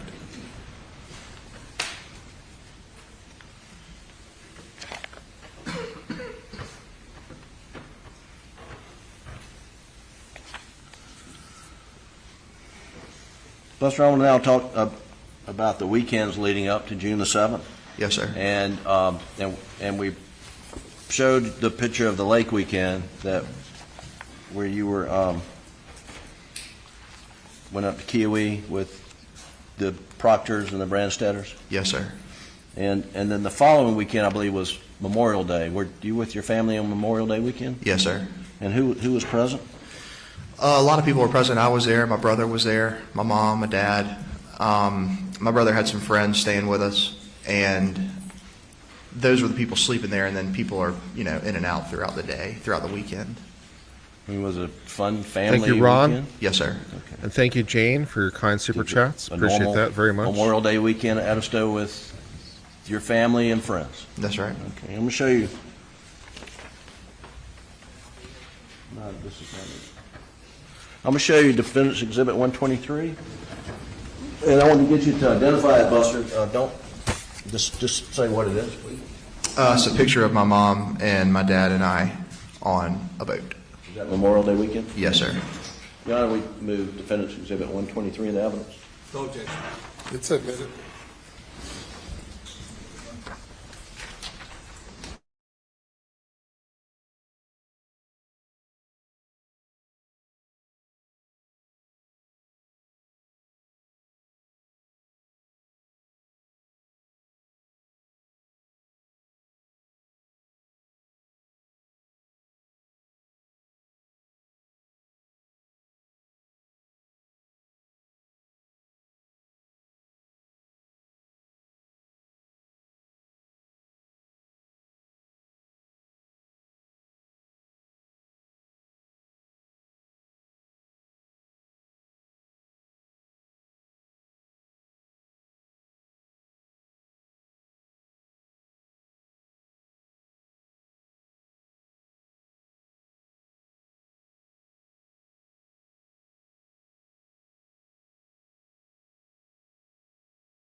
Are we back? My computer just completely crashed. In case you're curious what happened, my computer just totally, absolutely crashed. Hard reset.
Check 1, 2.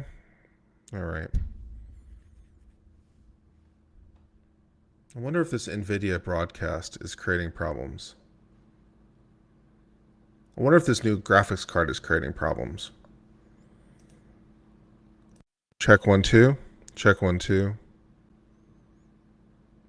Okay. I'm incredibly pissed. So the computer just completely crashed. In case you're curious, the computer just totally crashed.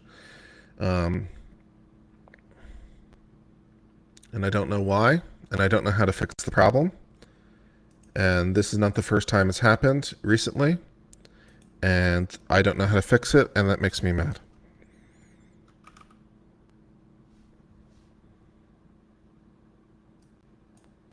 Temperature? I don't know. I had the back fan running manually at 100%.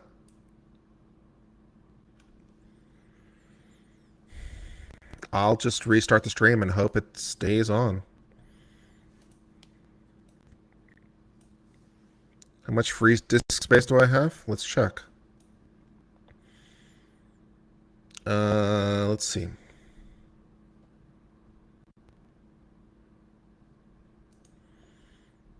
Uh, 124 gigabytes free on my main drive.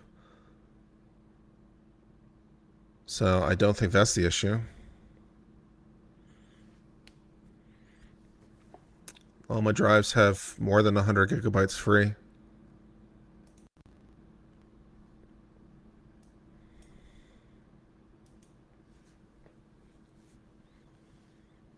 PSU issue?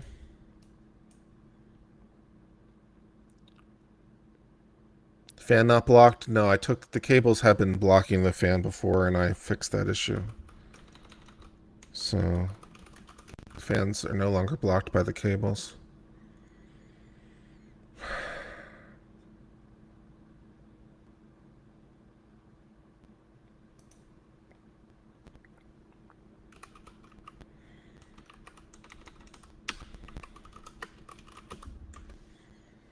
How warm is it? I have no idea.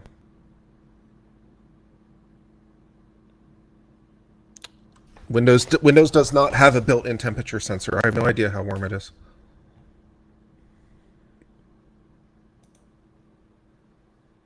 What new GPU did I install? 3070 Ti. Might be a cooling issue. It could be very well a cooling issue.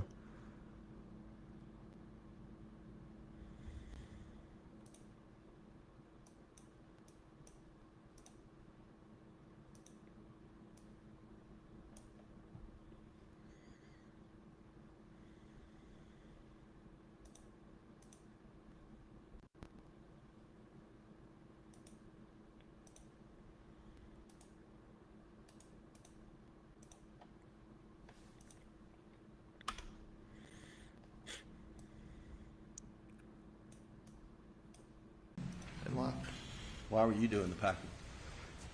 Just trying to help him. Restart? I just he was did restart. upset. My computer We were all crashed. upset, but just My computer trying to crashed expedite completely. the I did just process restart. of getting Alameda. When you went in, Try the check back hardware of your monitor for dad, temps. Was there a T-shirt laying What on the hardware floor? monitor? I couldn't remember. Did you get shirts from above the? How many windows opened? Not very many. Where did you get the T-shirts from? Got them from the closet, and there's like it's like wooden shelves up on the wall. And I was getting the T-shirts from there. Were there a lot of T-shirts on the shelf? Yes, sir. Do you know whether or not one of the T-shirts fell on the floor when you were packing? I don't know whether one of them fell on the floor or not, but I mean, certainly could have happened.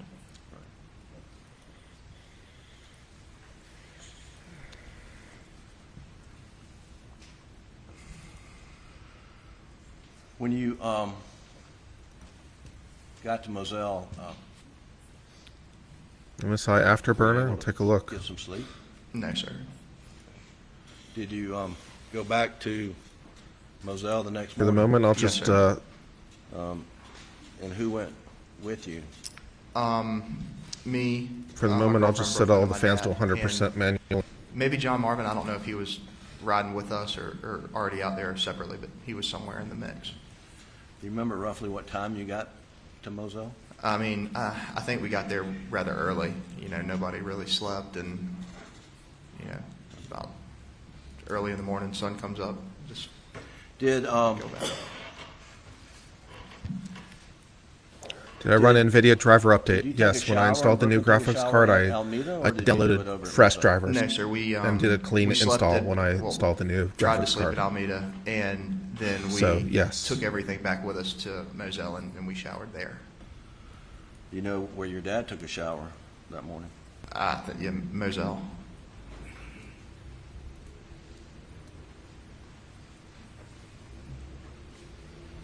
And when you went back over in the morning, do you know what your dad was wearing?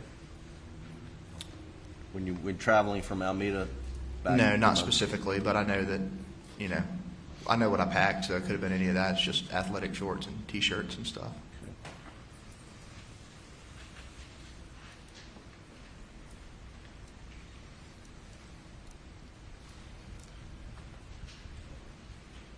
I don't want to After, overclock my graphics card. You got to Moselle. Just want to and work I guess properly. just carrying the days forward. Were you with your dad? Well, how often were you with your dad once you got back to Moselle on the 8th? No, every day. I'll just run all my fans at 100% because I do how have many I do have a days? manual fan a control, good so I'll just while. run it all at Okay, so let's talk about DDU. What is DDU? where you stayed on the night of the 8th. You remember?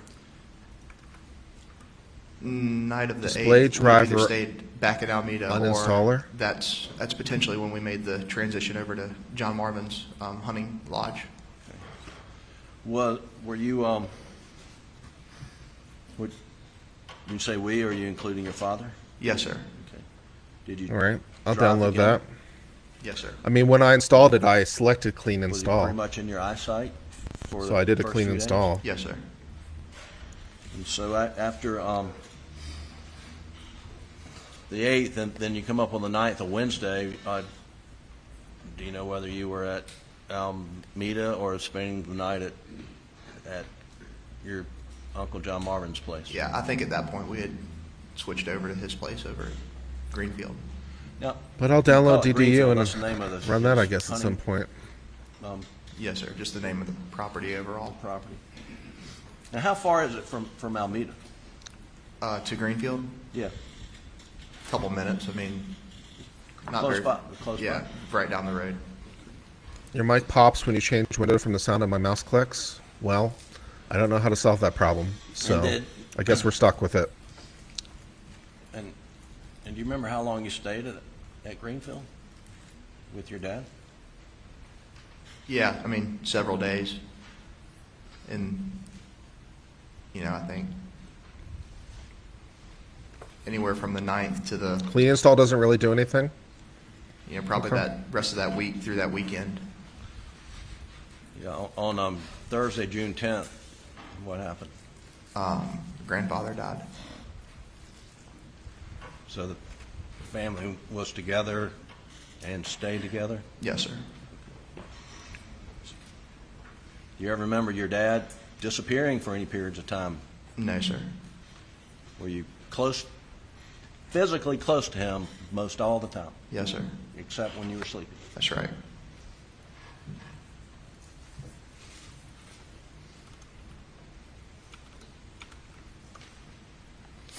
And I believe the funeral for your mom and brother memorial service was on that Saturday? Yes, sir. And then that Sunday was a funeral for your father?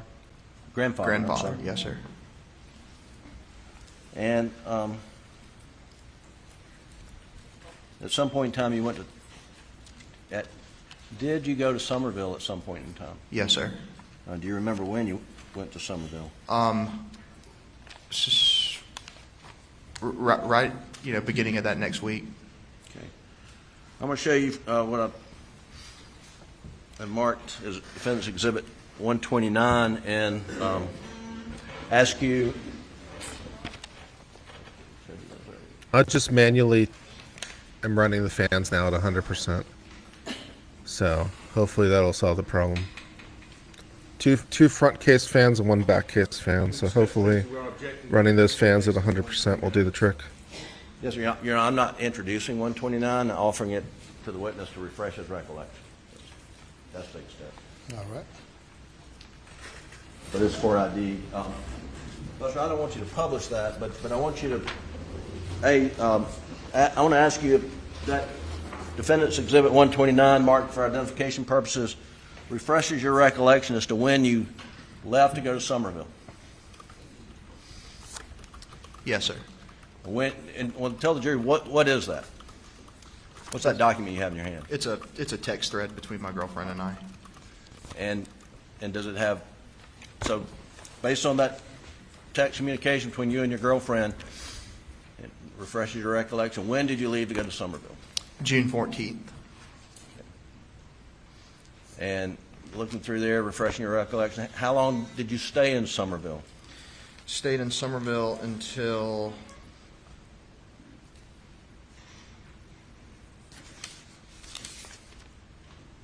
Core Temp is an App Store thing. All right, let me take a look. stayed in Somerville until the 17th. And then what do you remember doing after you left Somerville? On the 17th, we left Somerville to go to Lake Kiwi. And so when you were in Somerville from the 14th to the 17th, who were you staying with? Staying with my grandparents.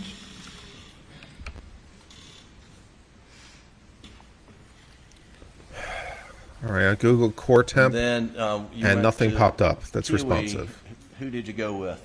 Went with Great. my dad and I, my grandparents, my aunt and uncle, and their children, their children's boyfriends, and that was it. So you're with your dad. So yeah, I went to Windows Store and typed in Core Temp, From and nothing the responsive night popped of up. June 7th. So what is the name of the through thing I'm the looking Kiwi for? Trip, is that correct? Yes, sir.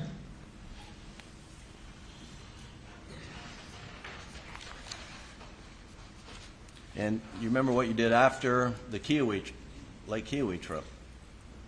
No. At some point in time, you decide, I've got to go back to Rock Hill? Yeah, yes, sir. Remember roughly when that was? No, I mean, I think it was sometime following all this, but I can't tell you exactly when I went back to work. When you decided to go back to Rock Hill, you had a job in Charlotte, is that right? Yes, sir. Did you have any discussions with your father about your personal safety? Yes, sir. Did he make any offers to you? He did. What offers did he make to you? He offered me to. Basis for the objection. Hearsay, self-serving hearsay. Fox. An offer is not hearsay. It's an offer. The objection is sustained.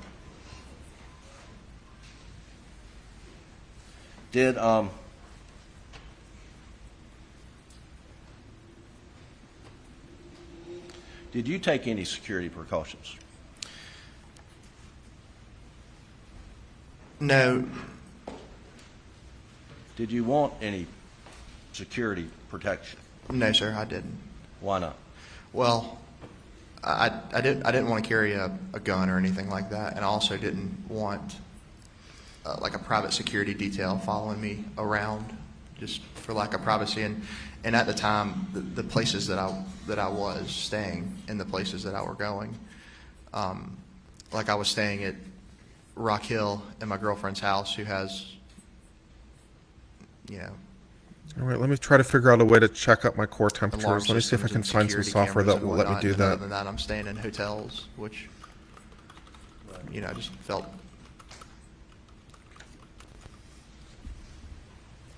Did at some point in time you and your father announce a reward? Yes, sir. I'm going to show you what I marked as Defendant's Exhibit 126. And ask if you identify this. If you can identify this. Yeah, yes, sir. This is the reward. It's a news release about the reward. Yes, sir. Your Honor, we've moved Defendant's Exhibit 126 to the evidence at this time. No objection. Submitted without objection. Can you pull it up, Doug? MSI Afterburner. All right, let me get that.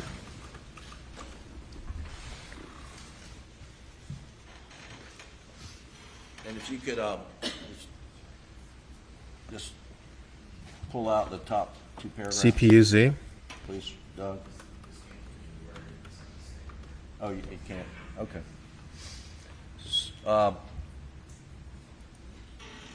Did you work on this language with your dad? Yes, sir. Can you read to the jury the first two paragraphs, please, beginning with Alex and Buster Murdaugh? Yes, sir. Alec and Buster Murdaugh announced today a reward of $100,000 for information leading to the arrest and conviction of the person or persons who brutally murdered Paul and Maggie on June 7th, 2021. I want to thank everyone for the incredible love and support that we have received over the last few weeks. Now is the time to bring justice for Maggie and Paul. Buster and I, along with Maggie's mother, father, and our entire family, ask that anyone with helpful information immediately call the SLED tip line or Crime Stoppers. Thank you.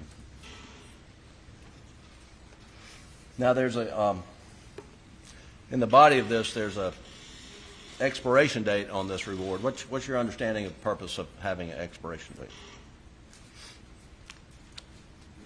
I'm not real sure. Okay. Well, you see it says, to be eligible, the person claiming the reward must submit the tip to SLED or Crime Stoppers by September 31, 2021? Yes, sir. Okay.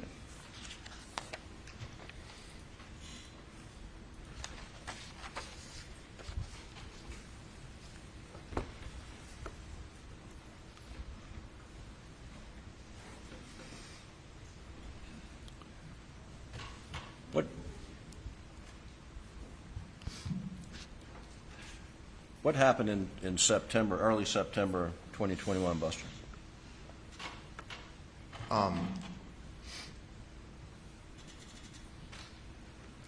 Talking about the... Yeah, do you remember your dad going Yes, off sir. to detox, road shot shooting? Yes, sir. From that moment that your dad went to the hospital and went to detox, did he ever come back home to his property, his clothes, his belongings, to No, your sir. knowledge? No, sir. There's been questions about whereabouts are Alex's clothes. Can you tell the jury before he went off to detox where his clothes were? How many different locations he had clothes?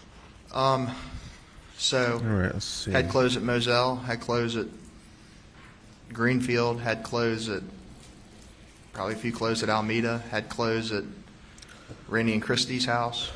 So it says temp is Had 49C. A lot of places. You have clothes down at Chichesi, or Yep, Chichesi, Okatee. you have clothes at Edisto? Yes, sir. You have clothes in his car? Yes, sir. On the MSI Afterburner, it Can't leave the says witness. temp 49C. How many nights after June 7th, So that's to your very knowledge, good. did your dad spend at Moselle? None. How many nights after June 7th did you spend at Moselle? None.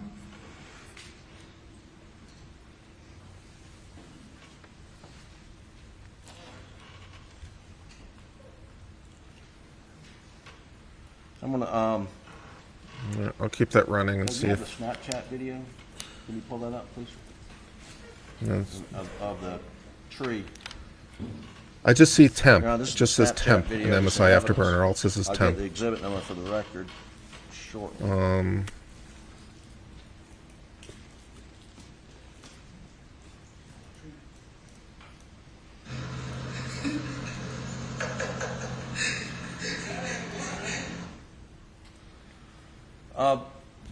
Buster, you recognize that shirt? Yes, sir. What kind of shirt is it? It's like a, short sleeve button down shirt. Is it I don't see a Columbia separate shirt? No, it doesn't look like a Columbia GPU shirt. temperature is What color is it? 50, It's blue. 52. Did your dad have a foam green Columbia? So I guess that's the shirt? temperature of the GPU is 50, not the CPU. Maybe. Okay. Is this it? No, this is blue. Did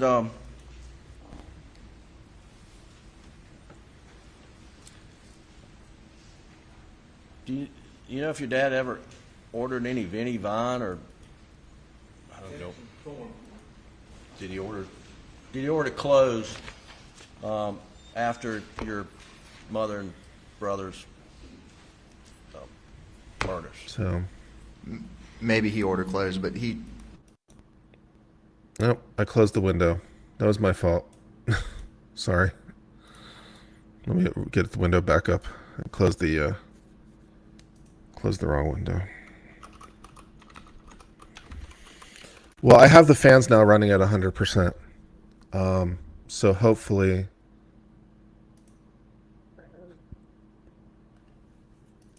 that will solve the problem. Go to options. Monitoring.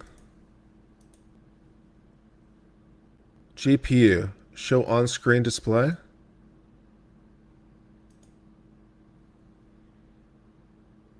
Scroll down to GPU. Show on-screen display. I don't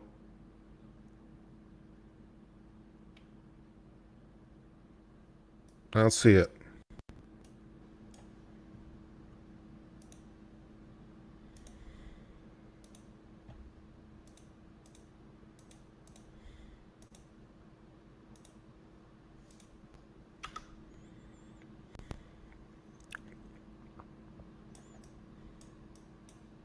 You were in the, well, was there a house that Johnny Parker had that your dad kept stuff in? yes, sir. There's a small house in between Johnny Parker's house and my Uncle Randy's house. I think Mr. Johnny built it for his mom or mother-in-law or something when she was sick. But yeah, there's a little 2-bedroom house right there. And did your dad stay there? He did. He Moderate. did. I don't know if we mentioned that as one of the places where there was clothing. Yeah, that'd be On-screen one. display. That'd be another one. All right. So there are a lot of places. Yes, sir. Were you there? Did you observe your dad talking to Blanca about anything where you're getting ready to go on the golf trip? No, sir. Okay. You were not present. No, sir. I don't think I was present. I don't need the usage. Did you go in any other golfing outings in August with your dad, to your knowledge? Yes. Earlier August of that year, we played golf down in Hilton Head with the people from the Trial Lawyers Convention. Okay.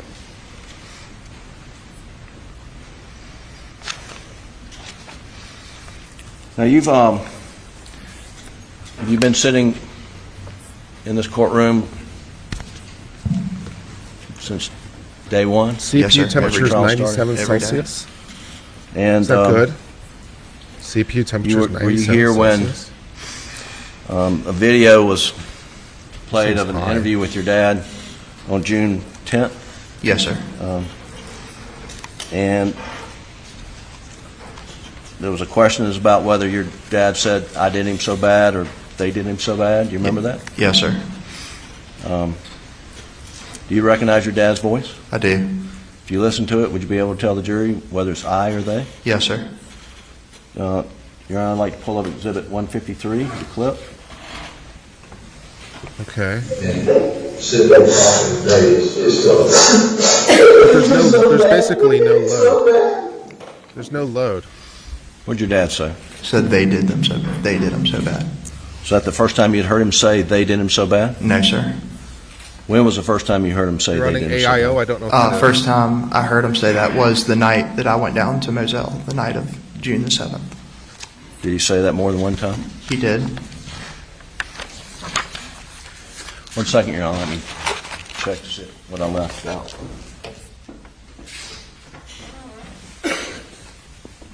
Do I have water cooling? No, I don't have water cooling. It's a stock. It's the stock cooler that came with the computer. Stock cooler that came with the. Just very briefly, Buster, you've heard testimony during this trial that your dad was stealing money from clients. Did Yes, you know sir. anything about that? No, sir. I do not have a liquid cooler. No, I have the stock And cooler that came with just the. lastly, CPU. roughly how long would it take to clean a dog run down at the kennels? 2 dog runs, for example. Roughly, I'd say 10 minutes or so. Okay. And what do you have to do?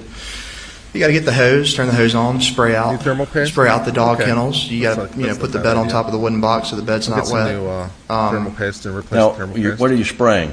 Dog What's the manure? last time Yeah, I spraying. cleaned the paste off and reapplied on the dog CPU? poop. And it spreads out? Never. You've got to... That's right. Yeah, you got to spray it, make sure it's all Never. out of there. Spray it to the back. Just redo the paste? Yeah, I'll just redo the paste. That's fine. Thank you. That's all I have, Your Honor. Okay, I need to get some new paste then.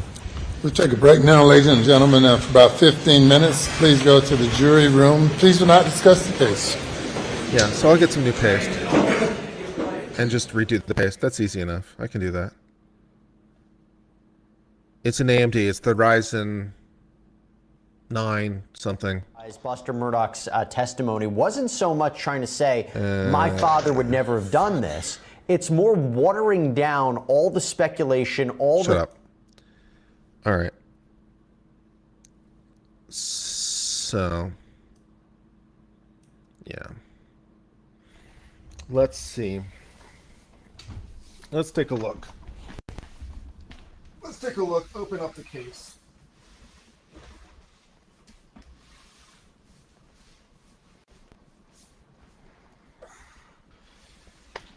Okay.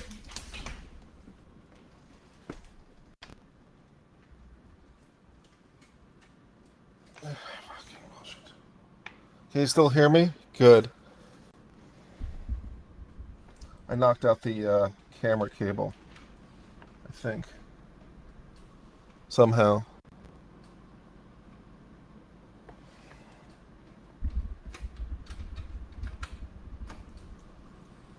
Not sure how I did that, to be honest. It looks fine.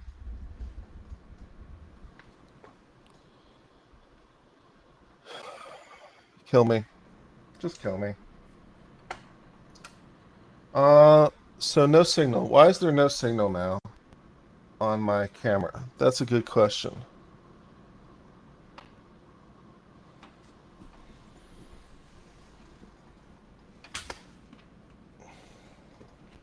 I'm not going to install a liquid cooler.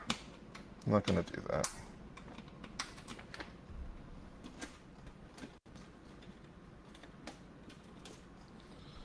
Let's see.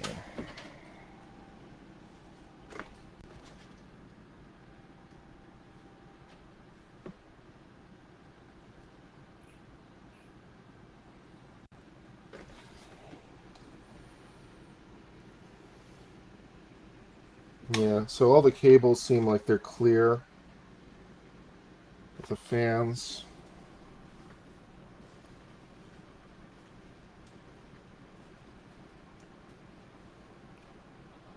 So that all seems fine.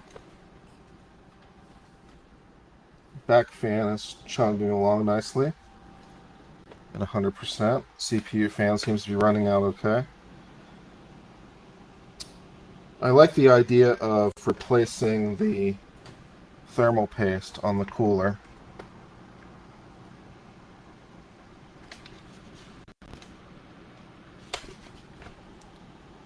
So maybe I'll try that.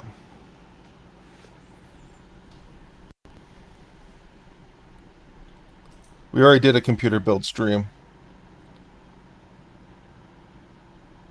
On the plus side, removing the panel has dropped the CPU temperature by like 10 degrees Celsius. So that's plus. Now it's right at 89 by removing the panel. So the CPU temperature is dropping nicely. Now it's running at like 88. So 87. So the CPU temperature has dropped by like 10 degrees by removing the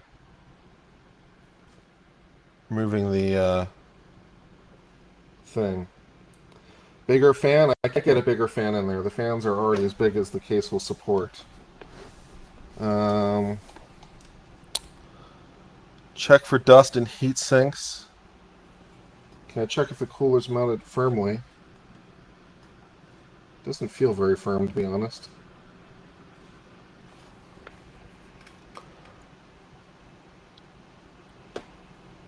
It's not a mini. It's a mid tower. It's a mid tower. It's got 2 fans in the front and 1 fan in the back.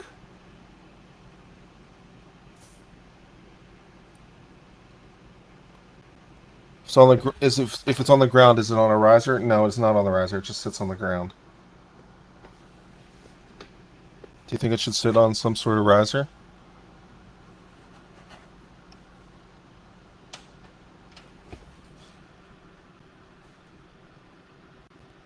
The cooler doesn't feel very secure to the CPU, to be honest. Okay. Is the ground carpet? No, it's hardwood floors.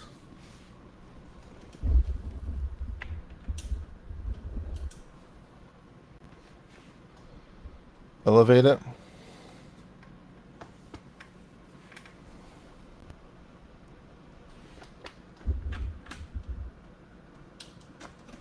Damn it.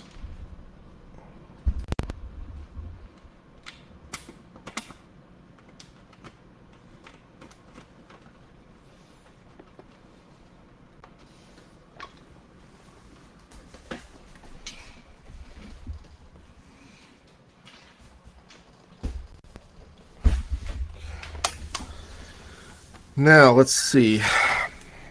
All right. So I got some sort of cooling problem, I think. I'm not sure why, but I have some sort of cooling problem.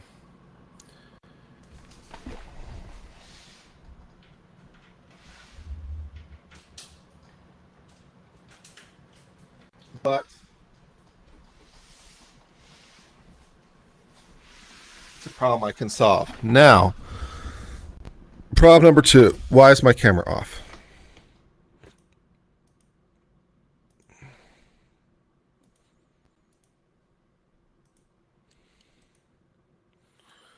Why is my camera off?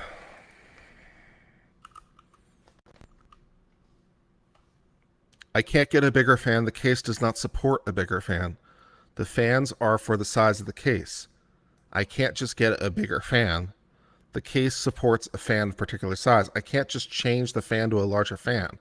That doesn't make any sense. Did I knock a wire? I don't know. Let's find out, I guess. You don't know why this is funny? Okay, well, I don't know why it's funny either.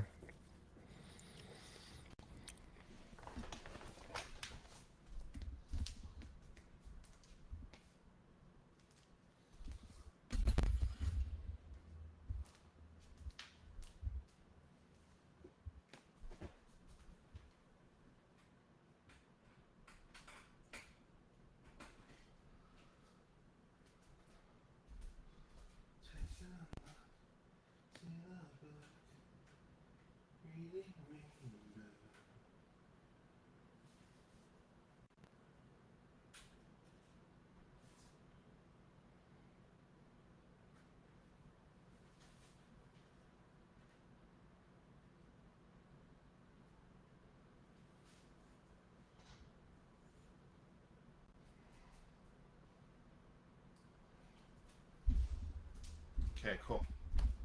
Excellent. All right. So the cable just came out of the camera when I moved the CPU. So the cable just disconnected from the camera. So problem solved.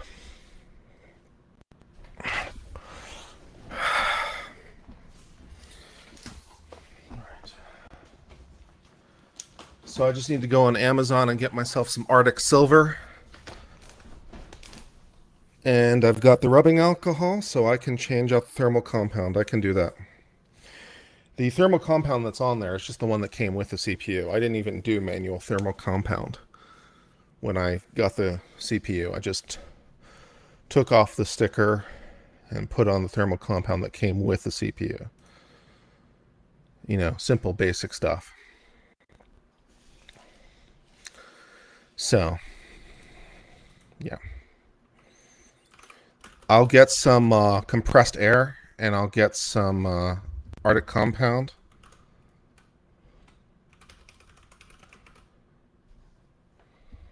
And go from there.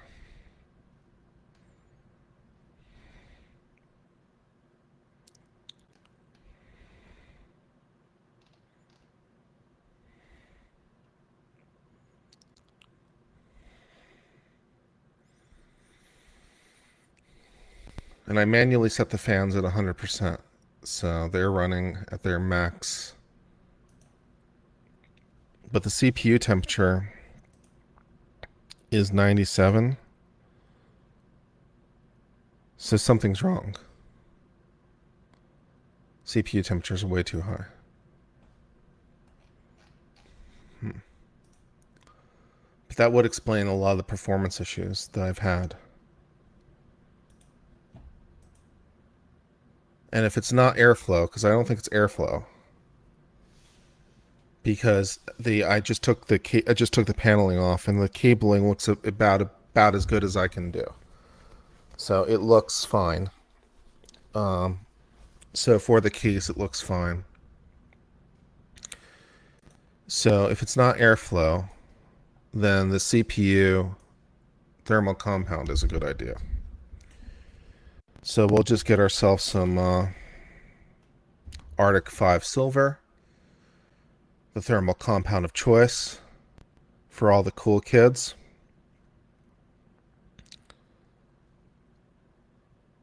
And just redo the thermal compound, and that'll be fine.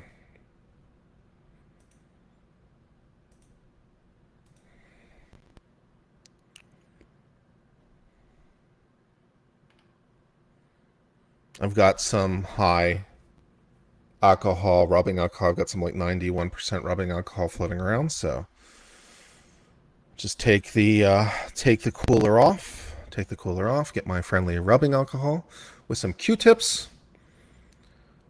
Scrub, scrub, scrub. Scrub, scrub, scrub. Scrub, scrub, scrub with the rubbing alcohol.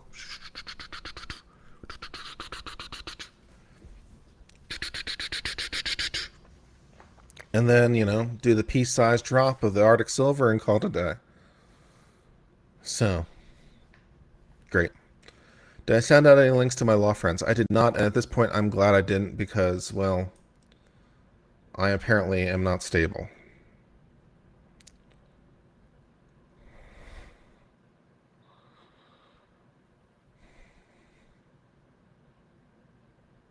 So I have to do a Best Buy run. I have to go to Best Buy today and get some stuff. So I'll do that. I'll go to Best Buy today and get some stuff.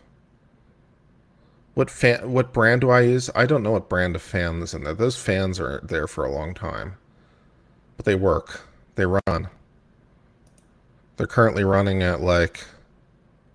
The back fan's running at 1,300 RPM and the two front fans are running at 1,000 RPM. CPU fan over here apparently is running at 2,800 RPM. Like a boss. So yeah, I need to do a Best Buy run. I could even do it during my lunch break. I was going to try to work out like a civilized person. But I could do it during my lunch break and try to go because there's a Best Buy not too far from my house. So I could go to Best Buy, get myself some Arctic 5 thermal compound and some air cleaner, and just air clean the bejeebus out of it. Use Cryonaut for thermal? Hell no. Arctic Silver 5. Arctic Silver 5, it's the only thermal compound that exists. It's what all the cool kids use. What are you talking about? Arctic 5 or bust. Absolutely not. So we will press on.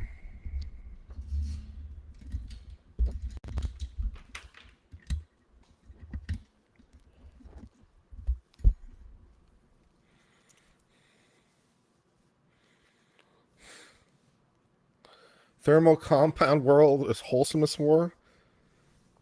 Arctic 5, man. Arctic 5 is what everyone uses. Anyone who builds computers knows that. Arctic 5 was years ago. Oh, look at this. Oh, look at this. Throwing some shade. Shade.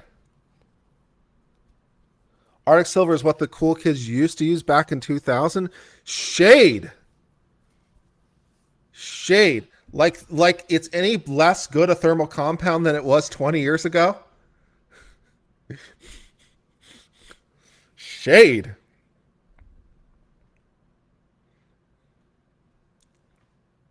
Do you think it could be the CPU being bad? I don't know, man. Yeah.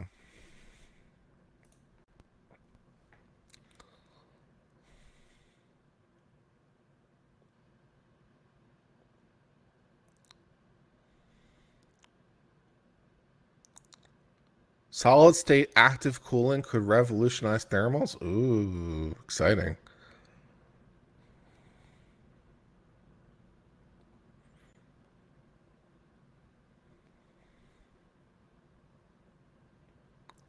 Yeah, I'll remount the cooler. I'll remount the cooler.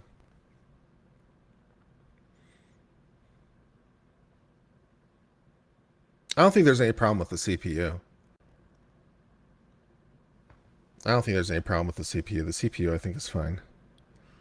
I'm not sure why I'm getting a reported CPU temperature at 96 degrees, though.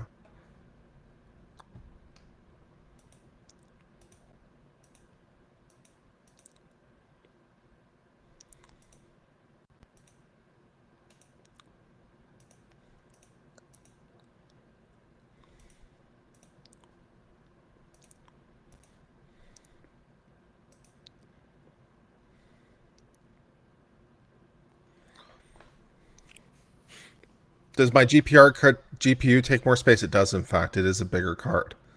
That might limit airflow. Yeah, the GPU is quite a bit longer than the old GPU.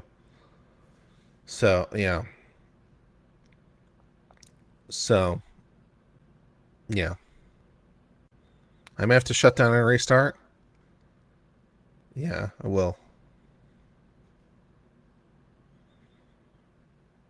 When I change the compound, reseat the CPU? No, I don't think so. That doesn't make any sense. To reseat the CPU. If the CPU was not seated properly, I'd be having all kinds of problems. Like, it wouldn't turn on. No, reseating the CPU. 96 is not abnormally high for a CPU. You've been up to 140 degrees at times. Okay. Well, all right, fine. Then if it's not a CPU temperature problem, then I don't know what the problem is. 96 isn't ridiculous for a heavy load, but I'm not under a particular heavy load.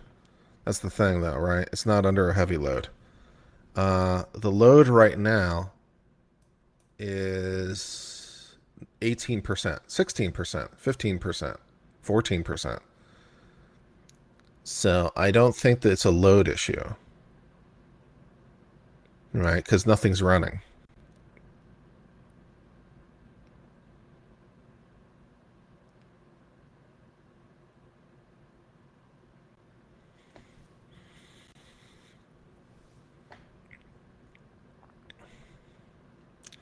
In order to do an AIO, I'd probably have to change the case.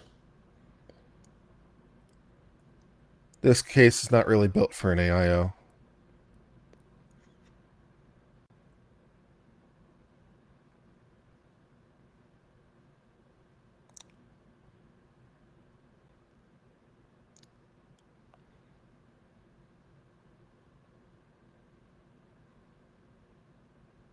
I'm too close to it. It's getting hot and bothered.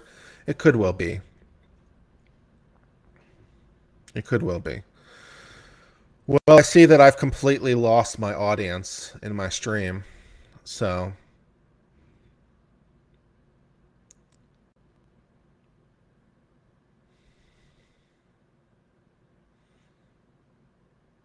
this stream is not working. I don't blame you guys. Tech problems and all.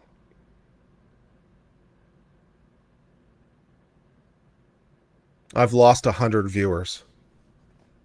I've lost 100 viewers. I've lost a third of my viewership.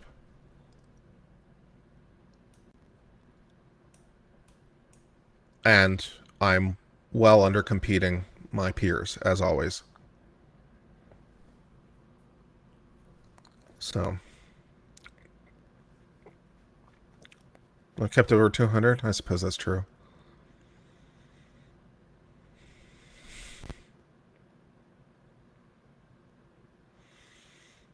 So far, so good from the testimony from Buster. Thank you, Dee Dee, for subscribing. I appreciate it.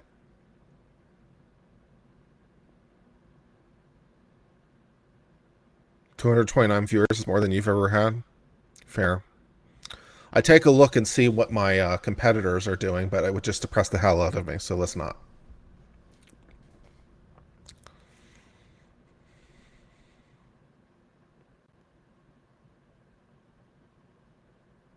My peers are often annoying when they can't stop commentating over the testimony.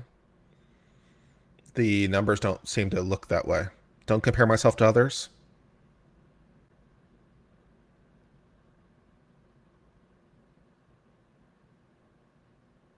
Okay.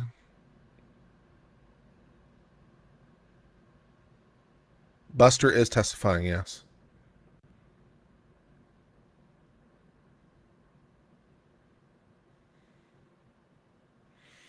Yeah, Buster's testifying. So far, it's been pretty good testimony. Loving relationship, good father. Where they parked at the house when they visited the mom and dad in the evenings. It's where they usually parked. Sometimes they had problems getting in touch with the carekeeper, so they'd call them. When they were there physically, had trouble reaching them. Stuff like that. It's been good. Please be seated.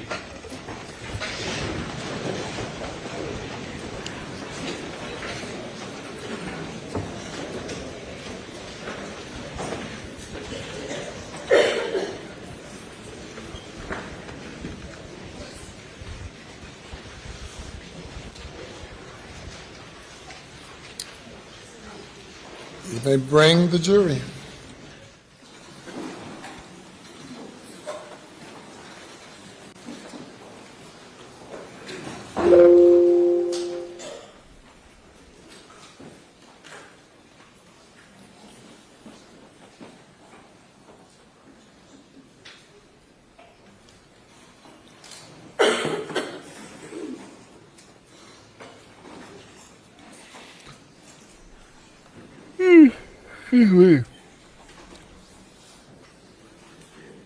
They talked all the time on the phone.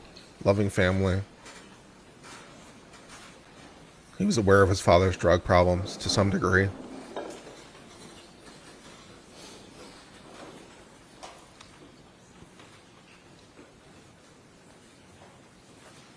No, I think we're still in direct. I think we're still in direct. I don't think we're going to be done with direct for a while. If I had to guess, I think we're going to be with this witness for a little bit. How's the workout? I haven't worked out yet today, and it doesn't look like I'm going to be able to today either, because now I have computer problems I need to fix. All right, thank you. Cross-examination. Yes, sir.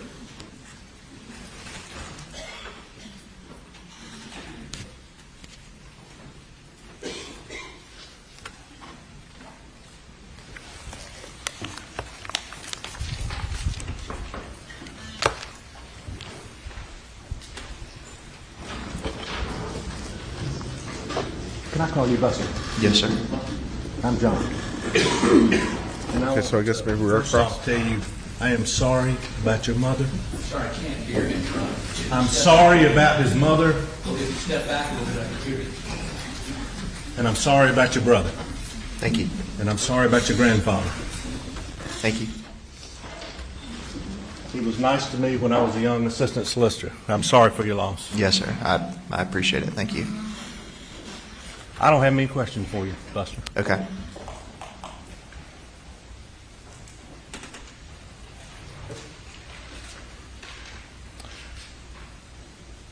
When you are leaving the main house, you told Mr. Griffin that the main entrance was the brick entrance, Yes, sir. but there's also a side entrance or by the kennels or Yeah. entrance exit. Yes, sir. Just a totally different entrance. And the mailbox was at the side entrance. Yes, sir. The kennel entrance. Yes, sir. Okay. Why was that? Do you know? I don't know. I think it's just I really don't know. Okay. I don't either. But the packages would come to, you said the kennel side? They would come to the shed. Okay. And a lot of times y'all would use that kennel entrance exit to go just like you'd use the main one, right? Yeah, you would. I would say that I more so tended to use the main one, the one that I say is the brick pillars. But yeah, I mean, you could certainly leave either way. If you were leaving the main entrance and you got down, you're leaving the house and you're going toward the brick, and then you know where it's kind of a Y where it kind of cuts off to the kennel too, right? Sure. So you go straight or left. If you were leaving at night going straight, Thank you, Christina. and if you were looking out to the left and the lights were on, you'd be able to see the lights on The that thermal kennel just compound from is a that little good Y, idea. wouldn't you? Maybe, depending on what lights were on and whatnot. The CPU temperature does seem a little high, so the fans seem to be working. So the idea that the thermal comp is like reseating the cooler on the CPU is not a bad idea. So I appreciated the suggestion. Like it's a reasonable idea, and it's reasonably easy to fix, right? As opposed to get a completely different cooler and change your complete cooler interface. It's like, well, I'd have to change the case and change everything. It's like, how about different thermal compound? Oh, that's easy enough. So I wouldn't say so. I mean, anywhere in Hampton is close to anywhere in Hampton because it's not very big. Fair enough. But I mean, it's a 10-minute, 12-minute drive out to Alameda, I would think, from the law firm. and it's a relatively easy fix, and I can do it during lunch. It's a relatively easy fix. Go to Best Buy, get thermal compound, take computer, put on kitchen table, Mr. Duck, could you bring up 131? Can I ask him to do that? take off cooler of CPU, get rubbing alcohol and Q-tips. Wipe, wipe, wipe, wipe, wipe, wipe. Wipe off old thermal compound. Wipe, wipe, wipe. With rubbing alcohol. So you Place pea-sized drop. You see, in is middle this of kind of where cooler. you said everybody would park? Replace- It's right. replace cooler. So if you look, You mind if I come up here? no, sir, you can. So if you look Sure, right off that's this secure. You point, might want to come down here if you don't mind. Just the jury. No problem. Cryonaut?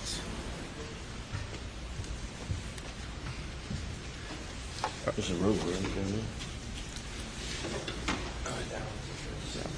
so if you look right over here, We're this is seriously kind doing of it. What is the what I best way to refer to as like compound the now? back corner of the house.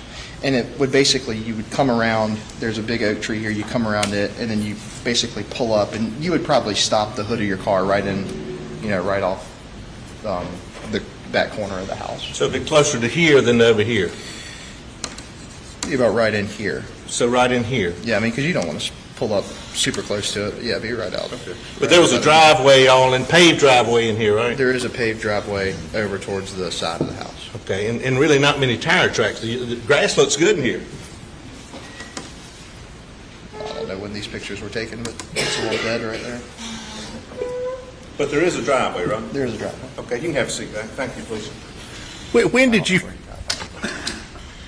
you first mention that to anybody about parking in the yard there. What do you mean? I mean, like, when did you first discuss that with anybody as far as where the car is parked at your grandma and granddad's house? When was the Oh first yeah, time you no, I'll talked run to about the that? store and get everything, and then I'll just take the computer and put it on the Couple table. days ago. CPU will be plenty days warm. ago? It won't be a problem. Okay. That's the first time you mentioned that? Sure. Okay. And then that would have been after Shelley testified, right? Shelley Smith? I guess I don't really remember when Miss Smith testified. Miss Smith.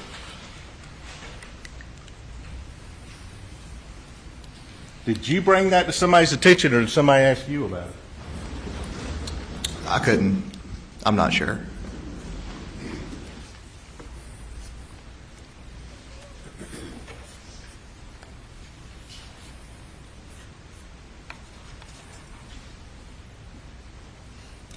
And I think you keep forgetting I'm on cross. You testified that. How many times had you been there with your dad? I wasn't quite clear with your answers to Mr. Griffin. I'm not trying to be difficult, Buster. I understand, and I can't give you an approximate number, but I mean, I've been out there with him several times. And, would you always call? You said you called. Did you always call when you got there? Yeah, I feel like most of the time you would call just to tell, because the ladies get nervous. If you hadn't called and they see a car pulling in the driveway, it's just easier to call and let them know, like, hey, we're going to be pulling around. Please unlock the door. We'd like to come in. Had you ever been over there at 6:30 in the morning? Have I ever been out there at 6:30 in the morning? Just like overall I guess. I've been out there at 6:30 in the morning before going hunting and whatnot. And you called then also then, right? Well, that was going into the house. Yeah, sure. Okay. I would just let them know, especially 6:30 in the morning. Sure. Okay.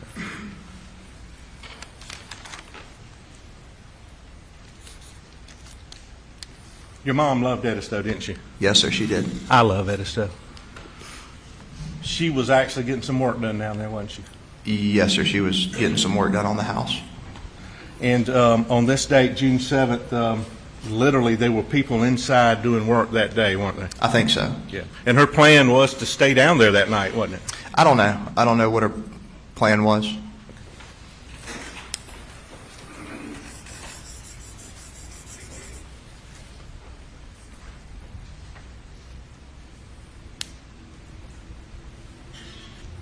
Well, the You had, different websites could recommend this crier or not stuff. I think the so last maybe that's time the way you'd been to go. Moselle, you said was the spring, maybe a few months prior to this? Mm-hmm. Okay.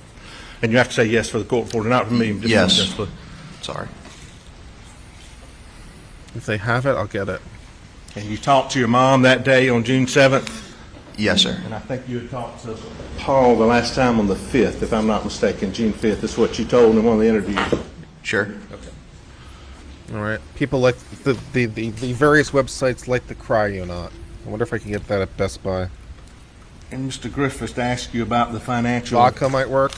troubles and not high that enough come out alcohol. here. You had no knowledge of your dad's financial difficulties at all, did you? No, Yes, sir. I have. You really I have didn't. 91% No, sir, I rubbing really alcohol. didn't. And as far as you knew, financially, the family was sound. Which will do. Yes, sir. Although if I'm at Best Buy, maybe I'll find a Went to higher. Wofford? If they have a higher did go to rubbing Wofford. alcohol, Go Terry, maybe I'll for the find that. record. If I can Thank find you. some 97% or something. But everything, as far as you knew, financially was okay. And when did you learn it wasn't?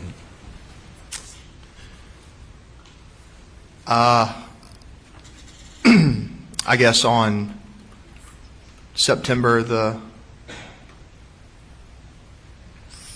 whatever that day in September was. So back in the birthday, I guess for your dad, Memorial Day down at Edisto, Sure. defense exhibit, and I apologize, I don't know what number it was just played. I believe Mr. Chris Wilson is hugging your dad. Yes, sir. Okay. He's a family friend. Yes, sir. Okay. You didn't know then that your dad owed Chris Wilson or stole $192,000 from him, did you? I did not. And I'm not saying that to be mean, but you really didn't know that. That's correct. Didn't know. And the boating accident that Mr. Griffin asked you about, that was pressure on the family, wasn't it? I don't know that pressure's the right word. I mean, it's definitely an uneasy feeling. You know, your brother is criminally charged, and then you, myself, and my father have civil charges. I mean, definitely unsettling. I mean, it caused stress within the family, didn't it? It was stressful. I wouldn't say within the Looks family, like I get because this I mean, Corsair you know, thermal we paste. supported each other. And, Sure. And I'm not questioning that, but I mean, your mom felt ostracized. yes, sir. She even more so wanted to say that and stuff. Yes, sir.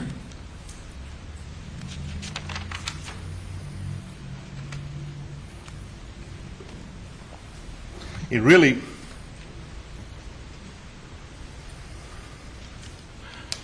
I mean, you were a little frustrated with Paul yourself, weren't you? In Just terms as far of as using your ID and getting all that, and that case is over, okay? sure. But I mean, you didn't like it when you used your ID yourself. Um, And I'm not trying to go anywhere, Buster, but he'd use your ID sometime and you didn't want him to. Mr. How many questions you going to ask? I'm Questions, comments, what's the question? What's the question? Did you like it? Yes, sir. Did he used your ID, didn't he? Objection's overruled. I'm sorry. Can you say it again? Did Paul use your identification? Yes. Did that frustrate you? Sometimes.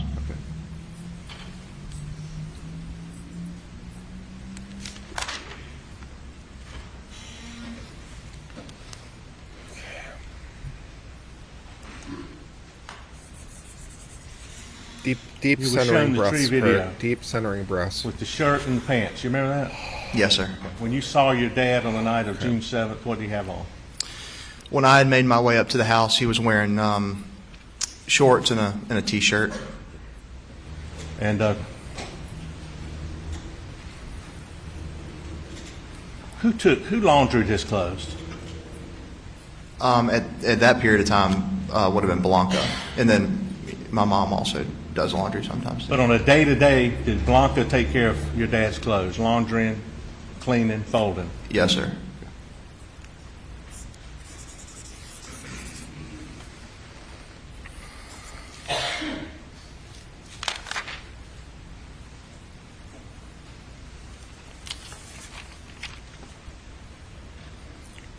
Now, Mr. Griffin asked you about, how did I do that? You never went back to Moselle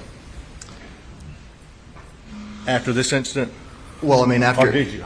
if you take June 7th on June, I mean, I've been back to Moselle since then, but I've never slept another night at Moselle. And did your dad? Let's strike that. Beg pardon, though.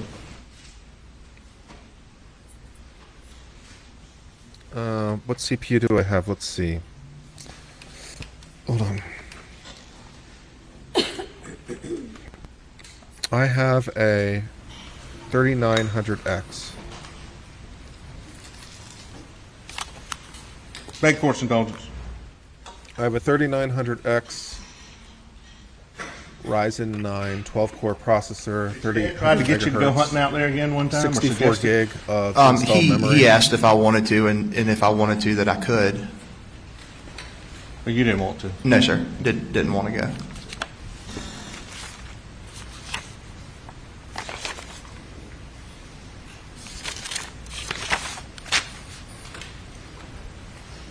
That's all I have. Thank you, Buster. Yes, sir. Thank you. I'm surprised. I thought this Redirect. witness would be on the stand longer.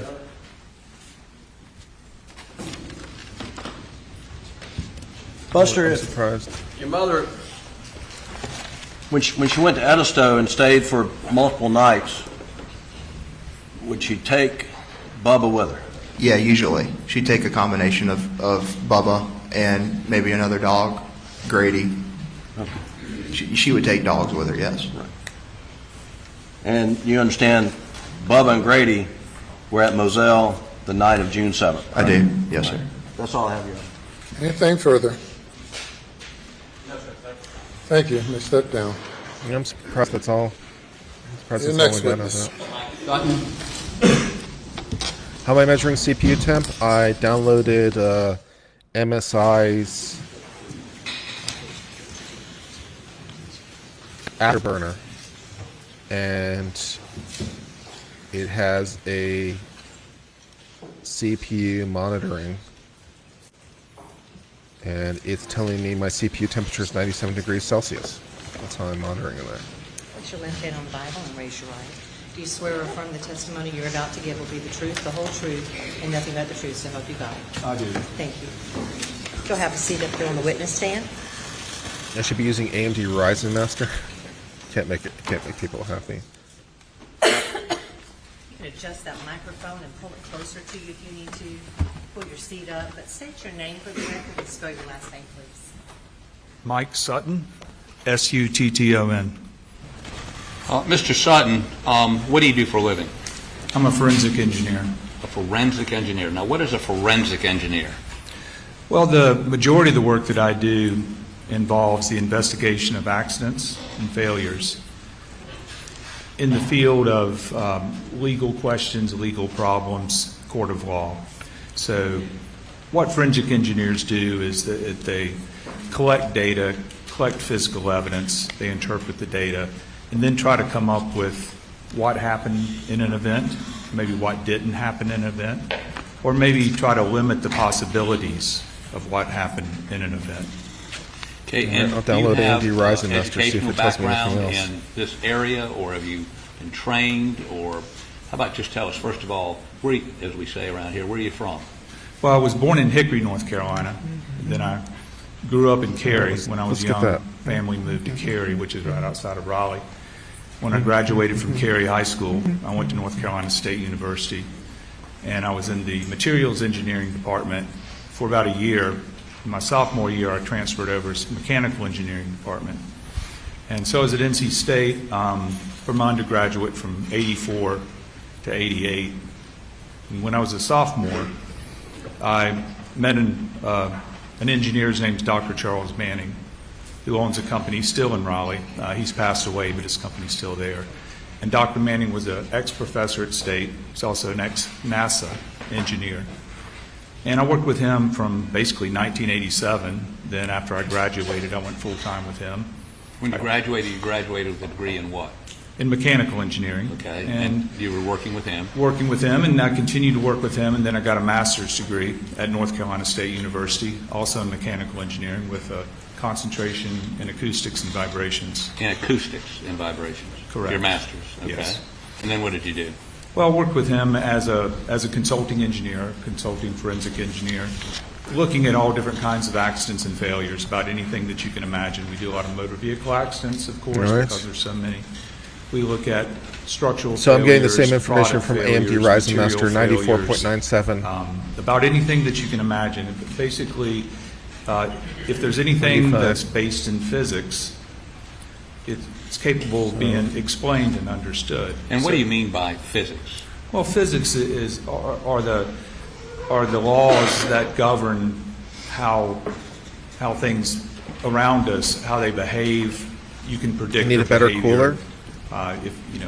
If I drop a basketball off of a balcony, I can predict how long it's going to take to reach. I the mean, ground one would based imagine on all that the the different stock variables. cooler that comes So the with laws it of would be physics are there. It sufficient. helps us figure out. I mean, it was how designed things by will the happen. manufacturer. So I Right. worked with So Dr. work Manning for that for a process. while until 2000. So one end would of think it'd be 2000, sufficient. And in 2001, I And founded I my don't current really company, want, like, a which huge is based in cooler. Cary. It's I called don't really Accident want, Research like, Specialists. What's the name of it again? Hyper Accident 212 or Research something, where it's like Specialists such in a Cary, North tall Carolina. cooler. It's like such And we do the bullshit. same thing. There are 10 engineers that I work with and support staff, and we investigate, analyze a variety of cases for a variety of clients. Like I said, most of my work is related to either criminal cases or civil cases, and I do some consulting that's not related to courtroom issues, just straight consulting to companies. I have no particular problem Have you, believing there have been temp from time issues to this whole time, time. dealt with shooting instant reconstruction? I've seen Yes, I weird have. behavior Tell the jury before, what shooting instant reconstruction is. and the fact Well, the that shooting this incident reconstruction GPU is is a how little I'm bit bigger involved with it. physically I deal and with aggravated what the would be called problem even more. external I ballistics believe. So I'm and willing to terminal accept the ballistics. So external premise. ballistics There's are the been flight of a bullet after CPU it leaves cooling the problems gun. this entire time. a bullet leaving I'm willing to accept that the barrel of a hypothetical. gun, it's going to be affected upon by gravity, air resistance. So that's just physics. And then there's terminal ballistics, which is what happens to a projectile when it strikes a target or an object. And how many times have you been involved in a case involving shooting instant reconstruction? I would say over the years, maybe 50. Okay. And all different kinds. Like, for instance, it could be a case where a manufacturer is being This sued has now for, become like a drop law fire, stream where somebody and computer dropped a science pistol stream and it all went rolled up off into one. And it's not supposed to do killed that. them. No.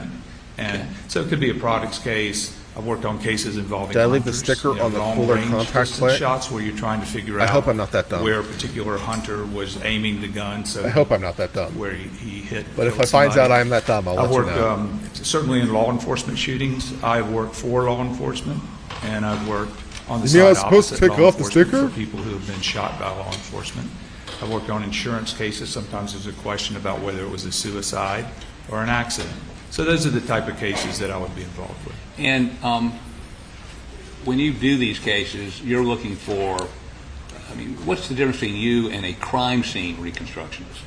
Well, crime scene reconstructionist would Happens be all the looking at a time? I lot bet of it different does. things. So I'm a I mechanical bet it engineer. does. And if I it deal turns with out I'm not physics. stupid, But somebody who works at crime scene may have also a Well, maybe I'll background in, admit let's to it, say, maybe I chemistry. won't. And they may be using different reagents to find blood or gunshot residue. That's not what I do. But I physically reconstruct a site. One of the main things that we do in forensic engineering, such as myself, accident reconstruction is what it is that we have the ability to go and capture data, collect facts from a site. I'll tell you what I'm going to do. Whether it's an accident I'll tell you or what I'll murder, do. How about what this? have you.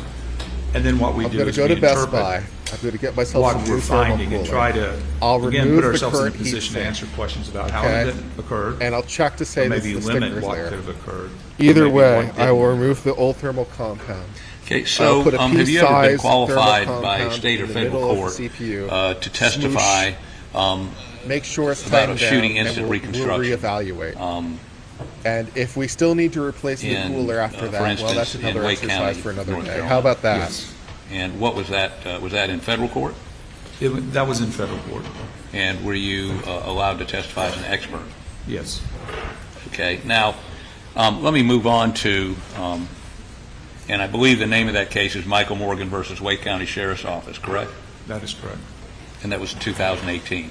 Yes. Now, you've been involved in many more cases. Have you ever been qualified, additionally to that, by any federal or state court to testify about a shooting incident? Yes, I have testified in other criminal trials where the questions were just as I said, which is where was the weapon aimed, maybe how many shots were fired, where were the shots fired from, maybe the sequence of shots. Again, this is all, The developing an GPU is brand understanding new. of what One of the you guys was physical kind enough to evidence send tells me your old GPU. So let me move to a second area of expertise But I'm it's going new to to ask me. you about. Tell us I just installed about what the acoustics engineering is. Gigabyte Well, acoustics and vibrations are acoustics specifically Gigabyte as part of 3070 Ti. mechanical engineering. It's a study of Which how sound was, moves, a how bit it's longer. made, how it may be, how If I sound may stream my decrease computer over here, you guys are distance. gonna mock my The computer. effect of sound on mock people, it's my obviously face. something real important. I'm going to get mad. Because if you're exposed to sound for long periods of time, you can lose part of your hearing. So it is a subset of mechanical engineering, and so I have testified in cases involving acoustics. My master's paper was in the area of something that I do quite often, which is the audibility of emergency vehicles. Like if a police car has a siren on and you're driving up to an intersection, you got the radio on, can you hear the siren? Or can you not hear the siren? Maybe it makes a difference if your window is up or down. Those types of issues, so the audibility of noise. Is my To BIOS do up to date? that I kind of haven't checked analysis, it, but do you I have to do certainly some could. sort of reconstruction oftentimes? Probably not. Yes, often with acoustics, you can definitely look at it theoretically, but I typically test it because it's something that is readily testable. Okay.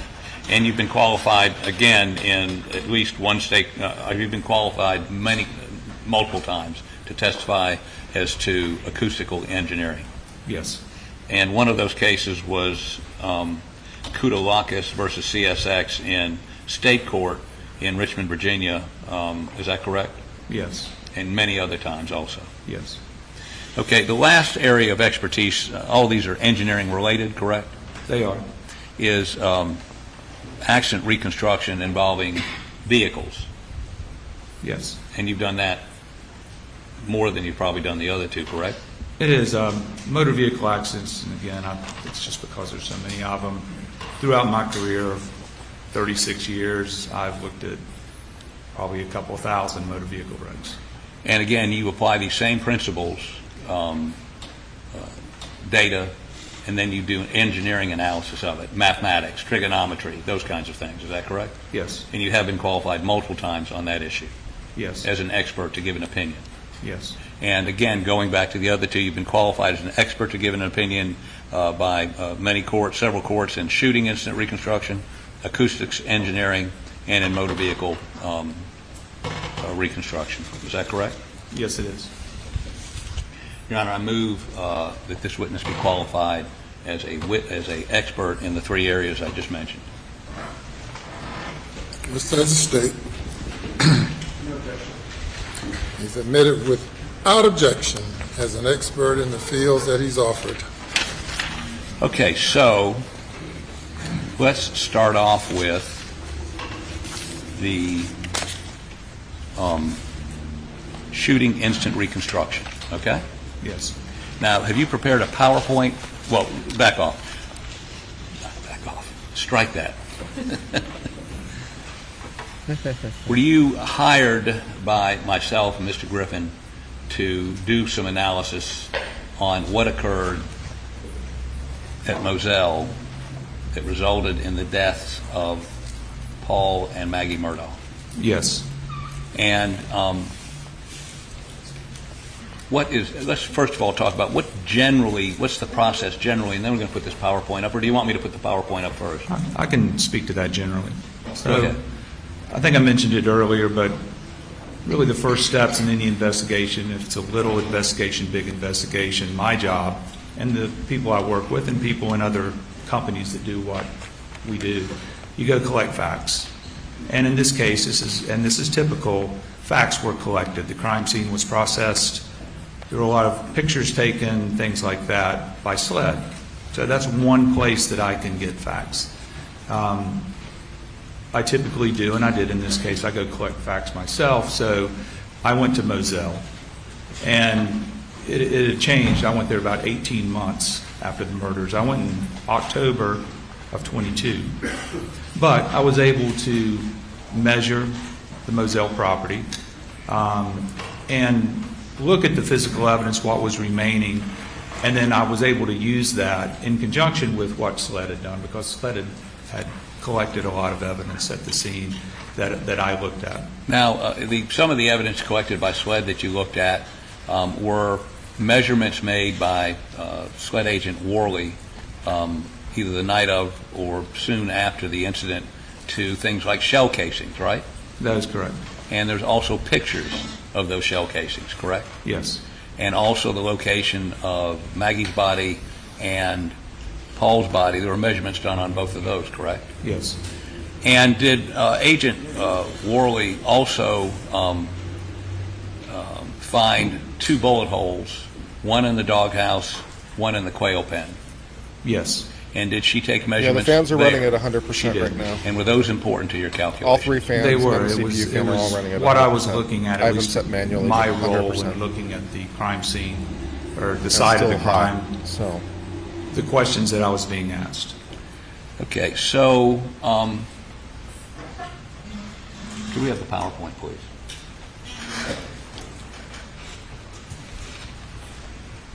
Okay, you can see that. Okay. Object to showing this. Nothing's been entered. Oh, I apologize. I got ahead of myself. something is wrong. Yeah, I think so. The CPU disk cooler is of, not this properly PowerPoint. seated. Thermal compound is messed up. I left on the sticker. It's the PowerPoint. These are currently the theories that sound the most plausible to me. Of the Your ones Honor, that we have offer sort of, evidence. as we Defendant's diagnose exhibit the number problem. 143.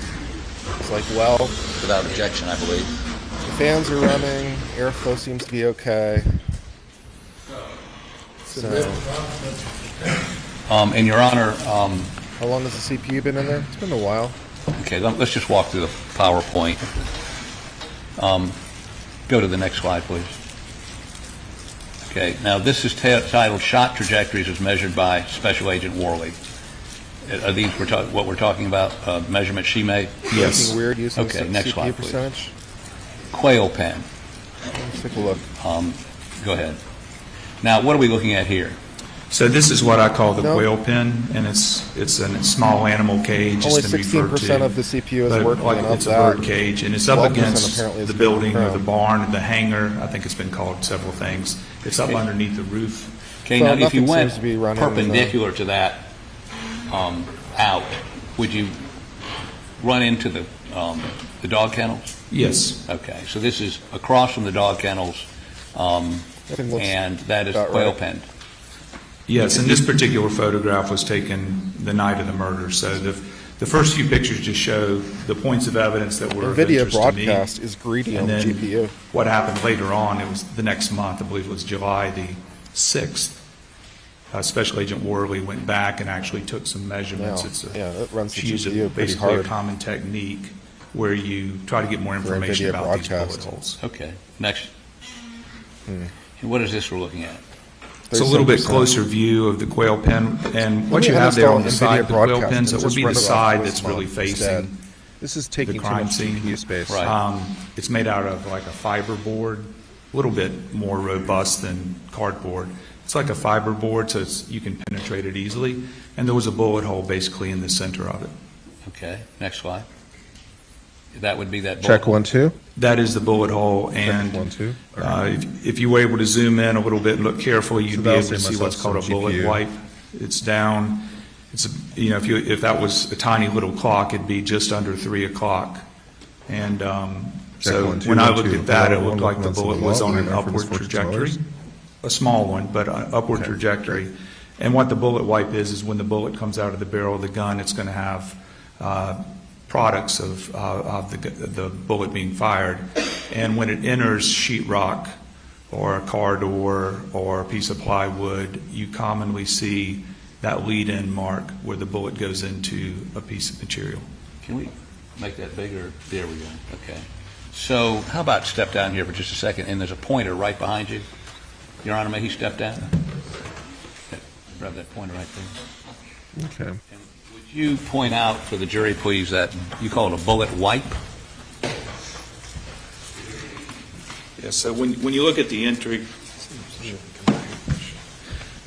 when the entrance of a bullet hole into a surface like this, and this is the piece of gray cardboard, there's some tearing here, but if you look over here on the side, that's what's called the bullet wipe mark, and that shows you the direction that is coming from. So it's coming from where I'm standing, and it's a little bit below, like if you could draw a straight line through there that would be even with the horizon, it's a little bit below that.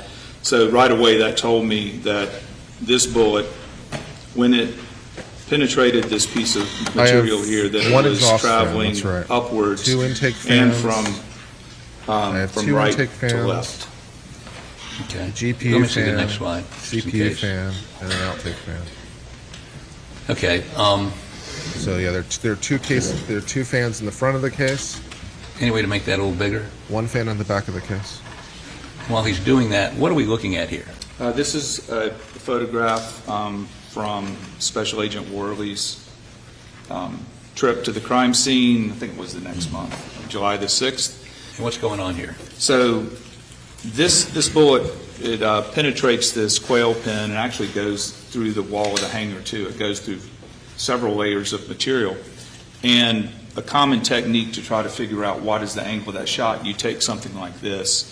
Typically they're fiberglass, so they don't bend, they're perfectly straight.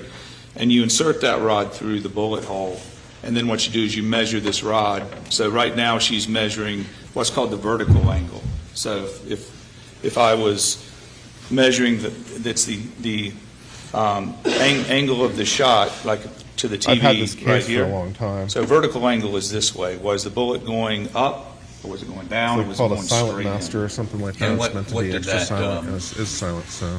I mean, did you look at a close-up picture of that, and did you also look at her notes? Yes. And what was her conclusion about the angle you say vertical angle, the angle going into the quail pen, was it going up, was it going down, and by, I guess you gauged this in I may degrees, be an idiot. correct? It's possible. Okay, so was it going I up or mean, I know down? I'm smart and It stuff, was but I may going have done a up. stupid. At what Everyone does stupids. degree? So the bullet was traveling upwards, which is consistent with what I just showed you on the previous pictures. So her measurement that it's going up is consistent. She recorded in her notes that that was 3 degrees going up, so pretty flat, but the bullet was traveling upwards. But there are 2 pictures. She has one picture of it at 3 degrees and one at 1.5 degrees. So pretty close, but 2 different trajectories. And later on, I looked at the difference between the 1.5 and the 3. Okay. And we could, that'll come up later, but for the purposes of me understanding what was going on here, I considered both 1.5 and 3. And while 1.5 or 3 is not a steep incline as it goes in, if you project that back, Intakes it's might going be to blocked have, as if you go well. 10 feet, it's going to make, I checked that. It looks as bad as you as project it back, unblocked what, as I if can any make it. difference? I mean, there's cables is in there, there so, on but that cables cause are on away from trajectory? the Okay, well, fans. It looks the reason about this as is unblocked as I interesting can is make because it, it's an but upward traveling bullet. I'll try to So make it if- better when I If you think about the path of this bullet, for all Take everything purposes out. here, because we're talking about maybe 50 feet in this crime scene, it's not 400 yards. If it's 400 yards, the bullet has a but it curved should be trajectory. adequate So here, because for the purpose. the area it's a that good we're power considering supply. is so small, that for all intents and purposes, it's a flat trajectory, which means that the barrel of the gun was on the same angle as that rod, okay? And it's going down, which means if you extend that rod, if you're able to extend that rod some distance, it's going to go into the ground. I don't think it's So a if it goes into the ground, power obviously, supply problem. the gun can't be underground. So you know that the shooter who fired the weapon that sent the bullet into the quail pen has to be on that line. So the weapon has to be on that line, and it's going to go into the ground at some point. So that is a good piece of information because that locks the location of the shooter, at least for one shot. And I believe Agent Worley identified, I'm sorry, strike that. What, if any, caliber or kind of weapon did Agent Worley deduce had fired that bullet? This was the 300 blackout. Okay. Now go to the next slide, please. This is just another measurement. This may be the one that's closer to 1.5 degrees, but you can see this is called, they call them trajectory rods. The which power means supply, for those of inserted you through who the care, multiple is a paths of the Corsair bullet as it CX. went through things. So as you look at 750 that M. device, whatever that's called, one of them So, shows I think it should 1.5, be one of them sufficient. shows 3, and she wrote down 3? Correct. Okay. Great. Next, please. Now, what is this? I'm just going to keep off Same thing. the I'm just showing panel the for the kind of the moment different to avoid any problems. the different Keeping the panel on the readings that stage. she got here. Okay. It was within a range. Okay. So same answer for this. Right. Next.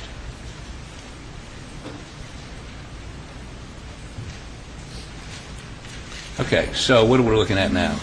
Just to explain a little bit better, Can you make that a little bigger, please? Okay, so what are we looking at here? this is to show the trajectory rod. It comes in. We've been looking at this side right here. But if you look inside, you see it kind of goes through the cage, and it goes through the back of the cage. It actually goes into the hangar or the barn, goes through the siding and then the plywood.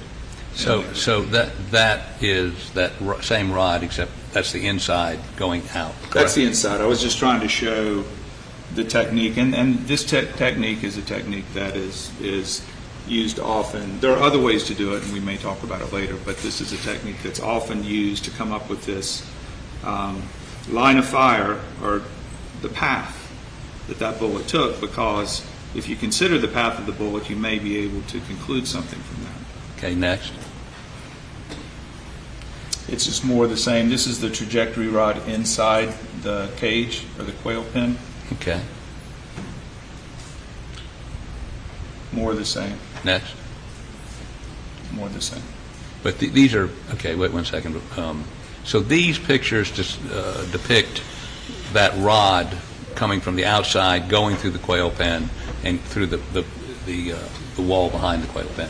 That is correct. And that's, you put that rod through, and then you can make some measurements outside as to trajectory, correct? That's correct. Easy for you to say. Next, please. Now, what is that device? What's going on there? This is called a zero-edge protractor. So the protractor is going to measure 0 to 180 degrees. So this is Special Agent Worley. Puts it up against the side of the quail pen and drop a plumb bob down so you can get what's called the azimuth. And the azimuth is just your compass direction. So because if I have the azimuth, and this is about 41 degrees coming in from where I'm standing. So, 45 degrees would be, here, there's 41 degrees. 90 degrees would be straight in. So what that does is it tells you the direction of this line. So at that point, whether it's going up or down, and whether it's coming from the left or the right. That's correct. And as we look at that coil pen, is it coming from over here to the left, or is it coming from the right? Well, it's coming from over here to the right. Okay. And then to determine exactly how you need to go back and kind of look, you have to do it to scale, of course. Right. So you have to create a scale diagram, or you do what we typically do, which is we scan. Okay. So let me see the next one. And is that just a close-up of the measurement, the angle? Yes. And you can see here that it's 41 degrees. 41 degrees. And that's what she recorded in her notes. Okay. Next. Now, this is the doghouse. And in a minute, we're going to see a 3D rendition of this so the jury can get a little better idea of where everything is. Yes. But let's go ahead and talk about the doghouse next. So tell me what you see there. So the doghouse had a bullet hole in it. It's pretty low to the ground. It's about 5.5 inches above the ground, 3 inches up from the bottom of the siding on the doghouse. And this bullet hole was going downwards, 14 degrees down. And it had an angle slightly to the left.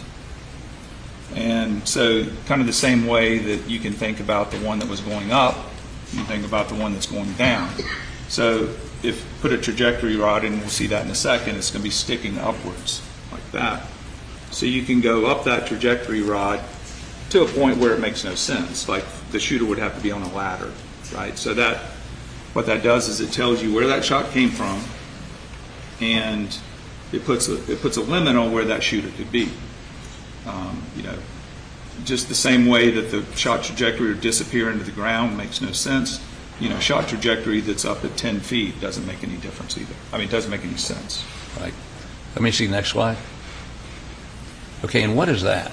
That is the 300 blackout projectile. It went into the doghouse, went into a dog bed, so you're able to dig it out. So you can see that here. So again, these are the night of the murders. So if it didn't go through the back wall, how does one get a trajectory off of that? Well, in this particular case, the siding was thick enough where So 750 is Agent Worley was basically able bare to put a minimum dowel for what rod I'm trying or to a do. trajectory rod into that So hole. I could upgrade the power Unlike supply. the quail pen, which is very thin. So a very thin material is considered thin if the thickness of that material is much less than the length of the bullet, right here. So in a thin material, there's some special considerations with thin materials versus thick materials, but the doghouse had siding and wood construction, so it's thicker. So a thick material is going to be more in line with the length of the bullet and even longer. So you can still get the trajectory with reasonable accuracy in this particular case. Okay, next Let me slide, try please. to get like 1,000 watt then. Okay, now what is that? This is the same process here at the doghouse where Fully Can you modular. blow that up for me, please? There you go. So what do we see? this is the trajectory rod. This is a dial protractor. It just uses gravity to tell you what the angle is. Right And what was the angle? 14 degrees down. Yourselves. It's coming in at a 14 degree. The bullet's coming, there you go. It's coming in, it's coming down into the doghouse at a 14 degree angle. That's correct. Okay. Next, please. And what is this? Zoomed in so you can see. So Okay. there's 90 and it's over at about 76 degrees or so, so that makes it. That's a 14 degree downward path. Yes. Next. Now, this is that plumb bob thing and azimuth thing, right? Azimuth. So if this shows you the compass direction of the shot, where it's coming from. And here it's she measured 7 degrees. She recorded 6 degrees off of there, but it's somewhere there. All you really got to know, it's not straight into the doghouse. It's a little bit of an angle, about 6 or 7 degrees. Okay. Next. And that's just a close-up of the same thing. Yeah, so there's 90, so the plumb bob would be right here if it was going straight into the doghouse, but it's a little bit to the left. About 6 degrees. 6 or 7 degrees. Okay. Next. Now tell me what this is. So this is Agent Worley's diagram, and it's not to scale. And these are just the lines that I drew in to begin with, before I really did much work in the case. And it's clearly not to scale because, for instance, from the small animal cage, that pole is 24 feet about, and you can see that Maggie's body is, 17 feet long. But it says not to scale. But what that doesn't do for you, it really doesn't tell you. Okay, well, we went through all that trouble to measure these. What does it tell you? And what I noticed was this: is that there was 2 shots, and one was into the doghouse, which was facing this way.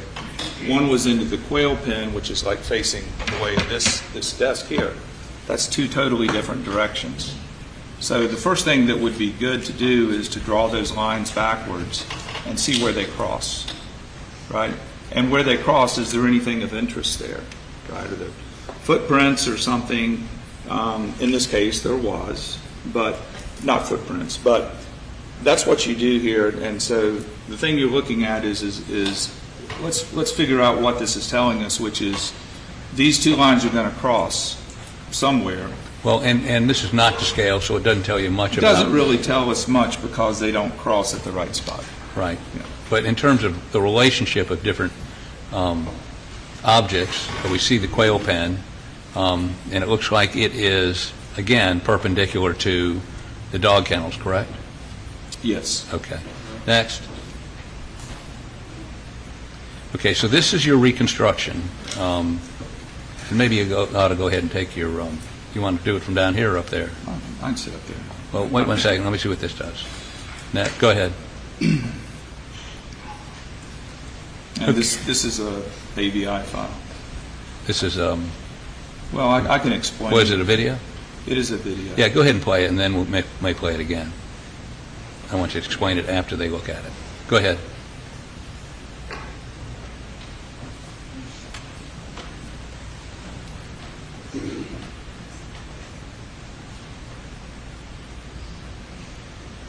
Okay, stop it right there for me, can you?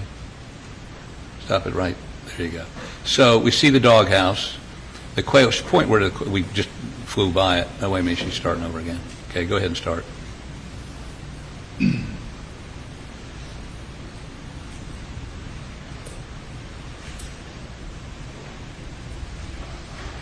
There we go. So as we get right, stop it right. Not yet, not yet, not yet, not yet. There. Stop. Okay. So we see the doghouse. Point it out, please. We see the kennels. How about point those out? And I don't think we can see the quail pen yet, but it's going to be up in there, correct? Yeah, so the quail pen's against this wall. Okay. Go ahead and start it back up.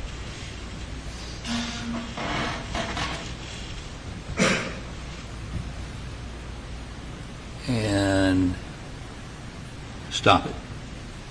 Okay. Show the jury again where the quail pen is. Here's the quail pen. And where's the doghouse? The doghouse is right here. Okay. Okay, go ahead and start it up again. Now, maybe I ought to have you explain how you do this. You go ahead and take the stand again, please. Yes. Let me see the next slide while he's going up there. Okay, well, you don't need to come down for this, but this is called fly through with no roof. So you've eliminated the roof with the computer to show what it looks like. You get a better sense of perspective. Is that right? That's correct. And is this to scale? It is to scale. It's very accurate. Is kind of the modern way to measure a site. Scanning is used all over now. I mean, from dentist offices to everything. But we'll talk in just a minute about how you put this together, and the process I think is on here. Okay, how about let that one go? And this is without, you took the roof off of the shed, correct? I did. Okay, go ahead. We can see the doghouse. We can see the quail pen. We can see where Maggie's body was, and we can see where Paul's body was, correct? Yes. Okay. How about do that one more time?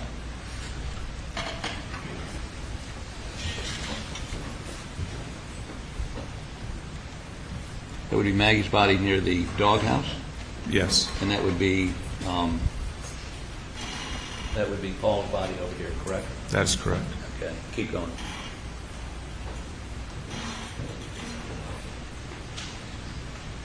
Okay.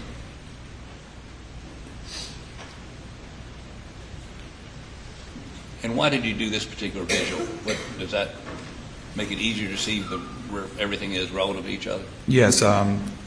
In the scan, you can just cut the roof off. It just makes things easier to see. Okay. The roof was of no importance to me. Right. Next. Now, tell me what this represents. Well, this is where I start constructing some lines, and this is just an overall shot looking straight down. Like, this is a bird's eye view of the scan, and the dog kennels are in the bottom right, and the hangar, the barn, is kind of in the center top of the picture. And it's just, there's nothing really, of this particular shot. It just illustrates what you can do. And what I did, for instance, is I drew some white lines in there. Those are measurement bars. One's 25 feet long, one's 50 feet long. But the scan itself, you can measure very accurately anywhere in this scan, because this is not a picture. What it is are their points. And there's so many points. There's millions of points, and there's so many points when you put them together, it actually looks like an object, like a three-dimensional object. So let me ask you this. The state, it's been a month, so we may not all remember. The state had, this is called a Faro. Just deleting on. What is this called? We call them a Faro scan. Faro is the company that builds the scanner. There are other companies like Nikon that make scanners. But a Faro scan is a laser scanner, and what it does is it sends out a laser. And when that laser hits an object, it returns back to the scanner. It gets reflected back.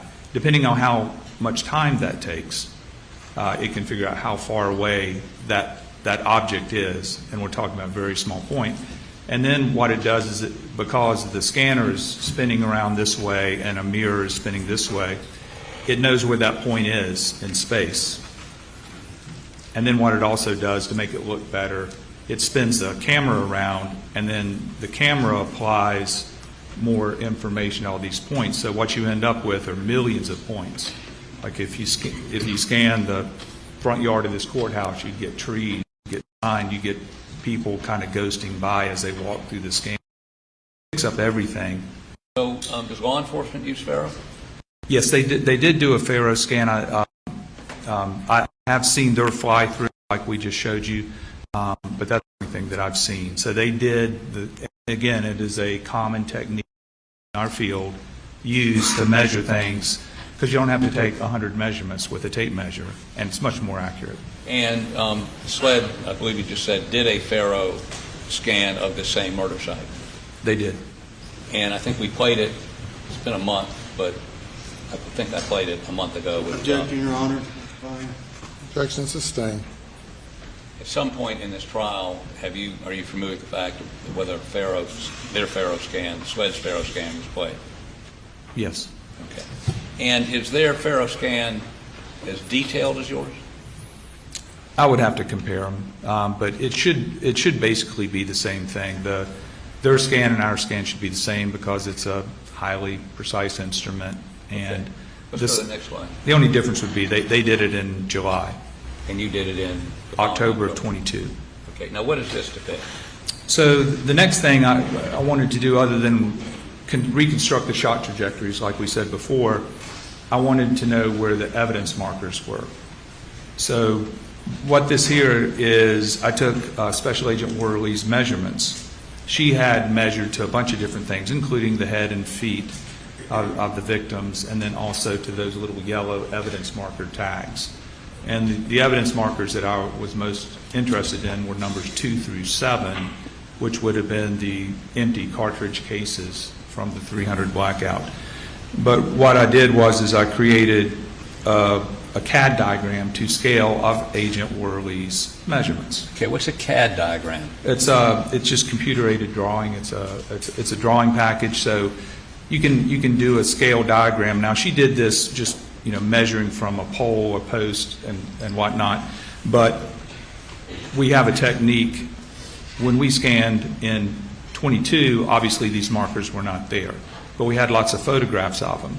And so there's a methodology that we can use where we can flatten the picture taken the night of the murders, and then we can match that to the scan. So then once you match that photograph to the scan, you can actually place in objects that no longer exist very accurately. Now, this Faro program, you indicated was used by SLED, is it used by other law enforcement agencies? Yes. It's very common. It is used by hundreds, thousands of them? Yes. And they do the same process that you do? Yes. Okay. So once you got this, and what is this? This is a, can you tell me what this process is? Yeah, so this is Special Agent Worley's hand measurements. Put on a computer program. Put it on a computer program, and because I wanted to put the evidence markers in my scan. And so you have the scan of the Moselle property, but then I can put stuff in there too. I could put a car in there, I could put a body, or I could put these evidence markers. So I used this to check what we did, which we used photographs and the techniques of putting the evidence markers where they belong. Okay. Next slide, please. What does this depict? So what this is then I overlaid Agent Worley's drawing, the one that we just looked at, over my scan.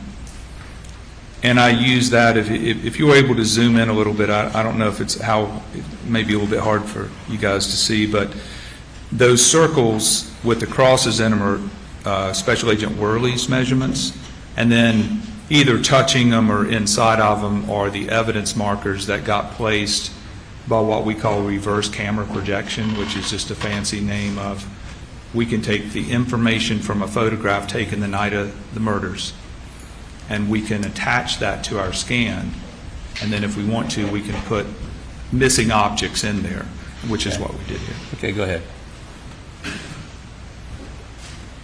And there's an example of it there. Can you make that a little bigger, please? So what is, yeah, that's perfect right there. What does that show? It shows the same thing. So we use the reverse camera projection method to get the yellow evidence markers in the scan. And you can see there, Special Agent Worley's measurements are usually right beside it, but you have to remember she was probably stretching a tape measure, so it all makes sense. So it agreed. So what that tells you, you have a high degree of confidence that these markers are in the correct place. Okay, next.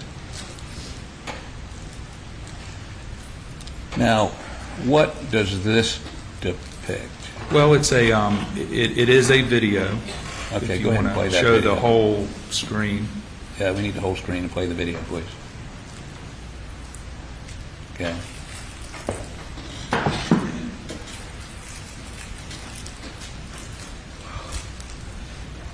What are we seeing here? So this is fading back and forth between the scan world or the computer world and reality. So you can see there that that's a crime scene photo that was taken the night of the murders. And what that is, it's showing you the comparison between this world that we built to try to understand what was the physical evidence telling us. Well, the picture taken on the night of the murders, is this a complete picture or have you dropped some things out? No, it's a complete picture. Some items may have been moved by the time this picture was taken. I would have to go back and see exactly. Oh, so this picture was taken by you in October. Oh, no. This is the night of the murders here. Okay. Okay, next. Okay, so go ahead. Quail pen shot trajectory. Okay, so tell us what this is. Okay, so I picked a place in the scan to start laying in those lines, and now we've talked about how we built this up. So let's put the trajectory of the two shots that were measured and see what it tells us. And so I just chose a point. You're looking straight into the side of the doghouse. The sheet in the foreground there would be Maggie's body. And then you can see the evidence markers. There's 3, 4, you can see 5 and 6 over by the sheet. Right. 12 is something else. I believe it was may have even been bullet fragments, but 3, 4, 5, and 6 there are empty cartridge cases from the bullets that were fired. Okay, go back out a little for just a second.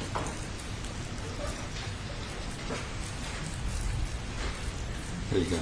I see somebody standing over here on the right. What is that?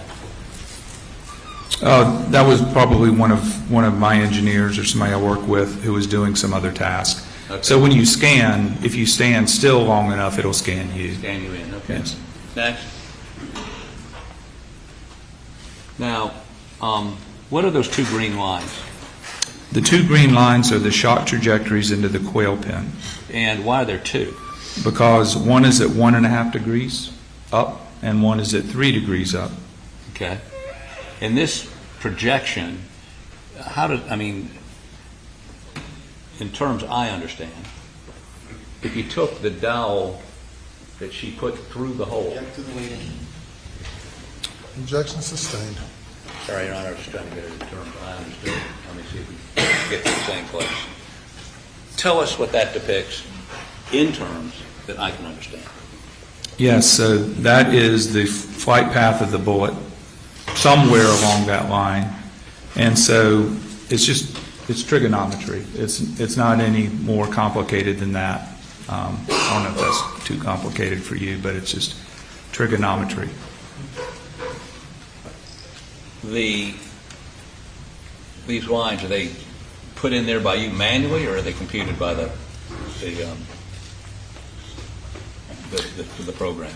Well, the lines are put in by me on the computer program, and again, they're the 1.5 degrees, 3 degrees. The importance of them is that's where the barrel of the gun has to be perfectly in line with those two green lines.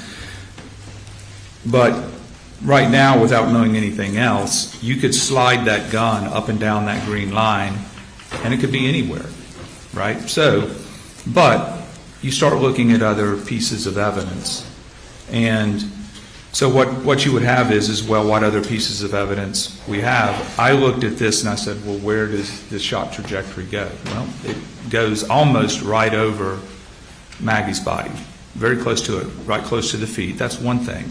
The second thing is there is a collection of empty cartridge cases right to the line. So if I'm facing the quail pen, there's a collection of cartridge cases to my right. And what's your understanding about the ejection of cartridge cases from blackout? Typically, it should be to the right and to the back somewhat. Okay. It depends. But so that was a piece of information, which is that starts to, as I said before, sometimes what you're looking at what you can determine, but maybe you can limit where something happens. So, that is a point of interest. Well, you have a pile of cartridge cases that go right beside the shot trajectories. That's an important point. Okay, next. Okay, so what are we seeing here? So that is a shooter that I constructed. And what this is, it's actually a scan of a person. So you can get scans of people. In this particular case, just for the purposes of this trial, I stripped all the textures off this person. So there's no clothing or hair or skin color, anything like that. So it's just more almost like a robotic looking figure. It is holding a .300 blackout weapon, a model of one. And so when I started examining those shot trajectories, a couple things were apparent. One is it would be really hard for anybody to be shooting that shot from the shoulder, because remember, the shot's going up. but it's only 4 feet 2 off the ground. What is the entrance one, where it goes into Yeah, the entry point. It's only 4 feet 2 off the ground, and it's going up, which means that even if you're a fairly short person, to get that trajectory, you'd have to walk all the way up to the quail pen to get it to work. So what I was seeing here is that the most likely way that that shot was made was from a low position, like shooting low on the hip. So I took this scanned-in person with a blackout, and I pushed the gun down about as far as I could push it. When you say about as far as you could push it, what do you mean by that? Well, eventually, at some point, you have to have your hand on the trigger and the gun. And so instead of having the person stand straight up, too, I just put them in a shooting position. I don't know what the position of the shooter was, but this is a thought process. Okay, what is this telling us? So that's what I did here. And what degree line is that one on? That's on the 1.5 degree. Okay. Next. And what does this depict? That's the exact same shooter, except that shooter has its barrel on the 3 degree line. Okay. But he would be on the other side of Maggie's body and on the other side of the doghouse. Correct. Okay. Next.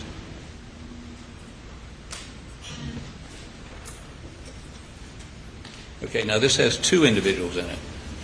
What's the one behind? So those are the 2. So the shooter, okay. The shooter behind is the 1.5 degree. The shooter in front is the 3 degrees. So that kind of gives the range of this person being able to make that shot. And so to me, because of several different factors, it's much more likely that the angle into the quail pen was flatter than 3 degrees, which we talked about before. One of the main reasons is there's no shell casings over behind the doghouse. So this person up front, what did you just say about shell casings? There's no shell casings anywhere close to that person. And I guess, could you demonstrate for us how you're depicting this person's holding a gun? I mean, are they, you say from the hip. Yes. What does that mean? How about demonstrate, if that's okay, Your Honor? So what I would say is that what I did for this purpose is, instead of having it here, I put it down here, about as low as I could go. Okay. And within like a shooting stance, like a shooting position. You're not aiming, but at least you're not aiming in the traditional sense, but if you're aiming, it'd be on your shoulder, right? Right. So I stretched that gun down until I could just still keep my hand like I was shooting a gun. Now, from the shoulder, where generally would they be? You've got, to have that downward shot. It's really hard to put a shoulder shot on that trajectory just because it's so low. Because even a small person going like this, 4'2", even if you put the barrel on the quail, then it'd be above the hole. So it just doesn't make any sense. Okay, next slide, please. And so this is without the guy up front because you concluded this is where the person would have been. Yes, for a person of this height, this is to me because of its proximity or closeness to the empty shell casings. Okay. Next. Now let's look at the doghouse trajectory shot. Next. Okay, now explain that green line. The green line here is the shot trajectory into the doghouse. And this is the same shooter again. And it looks like he's standing on the sheet there, but all that would tell me if this did occur, then the body was not there. This was a shot would have come before the body fell to the ground. That is correct. And so again, you have a shooter low on the hip. That's where that person would have to be to follow that upward line. So the same exact shooter, now that shooter is shooting down, I slid that person on the line until it was shooting down. And what I discovered was it's basically in the exact same spot. Maybe 1 step away, maybe 2 steps away, but the 2 shots were made from very close to each other. Right. So now what we've done is the 2 shots cross each other at a point, and at that point is right beside where the shell casings were ejected, relatively close to it. Okay. Now, you don't know where Maggie was when these shots were made, is that correct? Correct. So we've heard from, I think, one of the state's witnesses that... Strike that. What, if anything, did we hear from the state's experts about the relative position of Maggie and whoever shot her? The only thing that I heard is that maybe 2 of the shots were done at less than 3 feet because of the stippling to the skin. And what about the relative position of the shooter and her prior to that?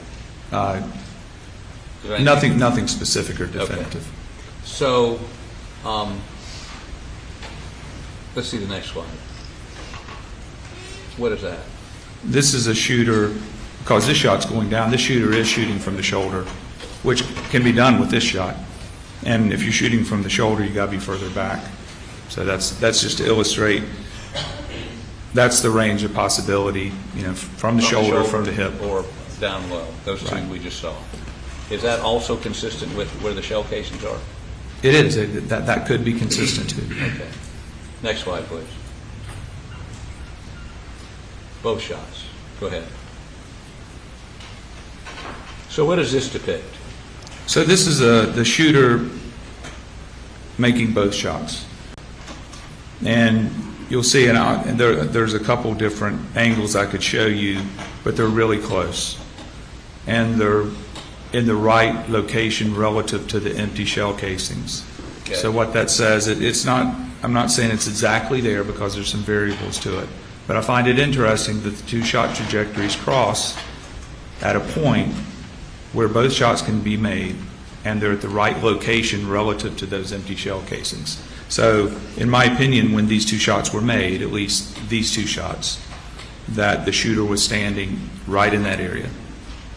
Okay, next. And what does this depict? This is the same thing I just described, except a little bit different angle. So there you may have a shooter taking 2 steps forward, depending on which one was fired first, right, or 2 steps backwards. But, within a generally small area, those where those shots were fired from. Okay, next. Is that the same? That is the same thing. That is, the shooter's from the hip. If you have the shooter shooting from the hip, it makes a lot of sense that with a little bit of movement, the shooter can produce both of those shots and have it agree with the evidence that Special Agent Worley collected. Okay, next. Okay, now we're going to don't go to let's get to that in just a minute. Based on your analysis and tell us how you came to conclude the range of heights for the person shooting from those distances. Tell us how that works. Okay, so we're able to locate the weapon, where the weapon was, and that's... Now, when you say locate the weapon, what do you mean by that? Locate the weapon on the green line. Okay, so... When you say locate the weapon, is it the muzzle? Is it the whole barrel? The whole barrel. Right, okay. Because the bullet starts its path inside the barrel, and when it leaves the barrel, it finds the target. Okay, so you can slide that barrel up and down the green line? Correct. Okay, tell us how you get to a height for the shooter. So for the purposes of what I've been showing you is that I started putting different height people in the trajectory analysis. And so what I've been showing you is a person that's 5'2". Versus how tall? The shooter's how tall? 5'2". Could be someone a little taller crouching down a little bit? Could be. 5'3", 5'4"? Yes. So between 5'2" and 5'4"? Yes. The shooter. Because what happens if, let's say, if you put a 5'4" person even, or 5'5", 5'6", in kind of that shooting position from the hip, you've got to move them all the way up to the quail pin. And it doesn't make any sense there because there's no shell casings, and it starts to not make any sense. Why would a person stand right in front of the quail pin a few feet away and shoot into it? And as you slide it back, what happens in terms of and this is all trigonometry? These are angles? It's just trigonometry. Okay. So again, you have 5'2" people. What happens is if I move those people back, well, take the quail pen to begin with. Yeah, with the quail pen, if you start to move the shooter the quail pen back, then you're down to, you start getting to, less than 5 very quickly because that shot is going up. And what you have here is that this is as far back as basically I could justify putting a 5.2 shooter here. And how did you come to 5.2? I mean, what did you look at any data? Well, again, these are actual people that were scanned in, and so these are 5.2. What happens is, for instance, if I tried it with a 5.4, I tried it with a 5.9. And why didn't that work? Because it puts the person under the shed close to the quail pen. Doesn't make much sense being under there. There are no shell casings there. So in order to get the shooter at the cross of the two shot trajectories near the empty casings, then you've got to lower that shot.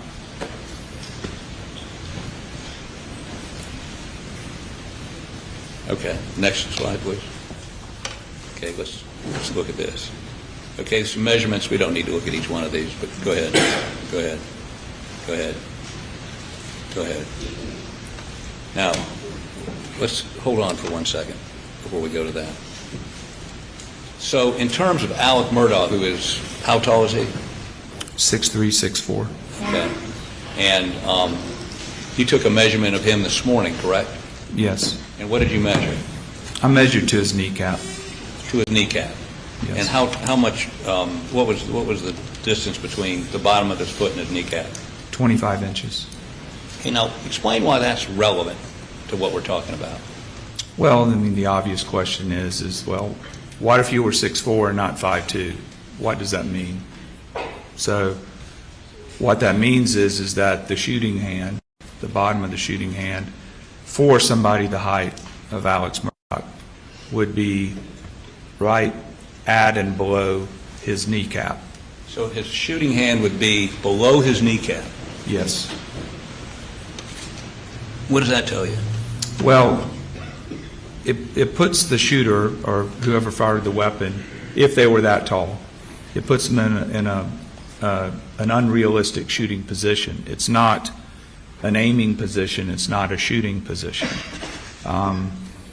It would be something other than a shooting position where you were on your feet. So it would be, again, it would be very difficult. You would have to be bending over and have your shooting hand down at or below your kneecap. And what's important about that to me is that it just makes it very unlikely that a tall person made that shot. Okay. It'd be more likely that a person between 5'2" and 5'4" fired those shots, correct? Yes. Yes.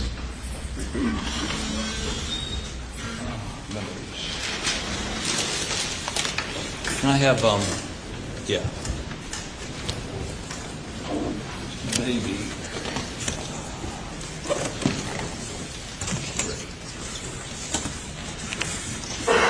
Could I have a red or black pen or something? You know,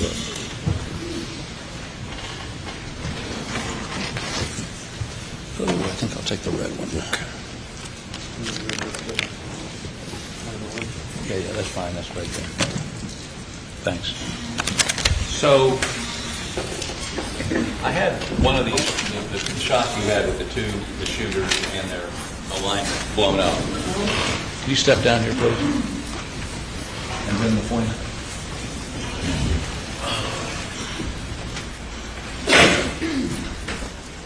And let's see how we're going to do this. You stand over here.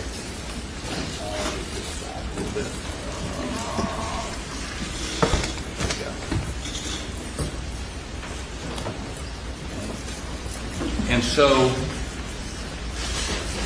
explain to the jury why they've got to be 5'2". This is blown up. Why would it be 5'2"? I mean, how? If this guy moves forward this way, or either one of them move forward, what happens to the barrel of the gun? Yeah. So what happens is if you move them forward, they can be taller up until a point where we talked about before. At some point in time, even shooting from the hip, you still have to be very close to the quail pin. If I move them back, either two things have to happen, is they have to be even shorter than 5'2", or they have to be in some unnatural or kind of like an unreasonable shooting position. I mean, obviously you could have somebody laying on the ground taking a shot. They could be really low, of any height, right? So, but what I'm doing here is that as you move these people back, the gun has to be lower and lower and lower to the ground. When you move it forward, the gun has to be higher. So then you start looking at, well, where are the shell casings? The shell casings are here. So if you move a person back, let's say where they're laying on the ground, right, and they're shooting like in a sniper position, like on their elbows and laying down flat, there's no shell casings back there because the shell casings are being ejected to the right, maybe to the back, we don't really know. But at least it's going to be back here. This area where Maggie's body was found, where the collection of empty shell casings are found, because some of these were at close range, but some of them are spread over here, is going to put the shooter here. Well, it certainly puts the weapon there. And then what you have to do is go through the thought process of how can somebody hold the weapon that height off the ground. Okay, now if you've got a tall person and they're coming this way towards the quail pen, let's say a 6'3", 6'4" person, can they? How close would they have to be to the quail pen to shoot the bullet at that angle into the quail pen? Well, it would be difficult. It wouldn't be either a hip shot or a shoulder shot. You would have to, for somebody who's tall, because again, I have a tape measure, but the hole in the quail pen is at 4'2". Okay, so You got one right there. So let's just say, see a sticker or something. You need what? A sticker? So 12-pin shot is right here. Okay, how about I put a sticker right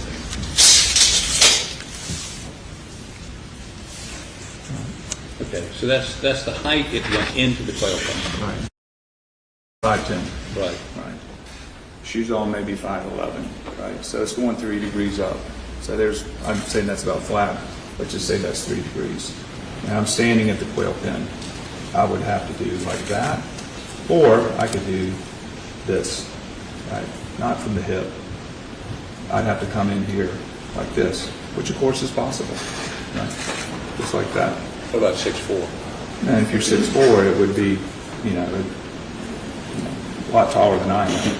And so you would have to go through that thought process of how the shooter could And of course, as you come back off the quail pen, the only place you see shell casings are back here.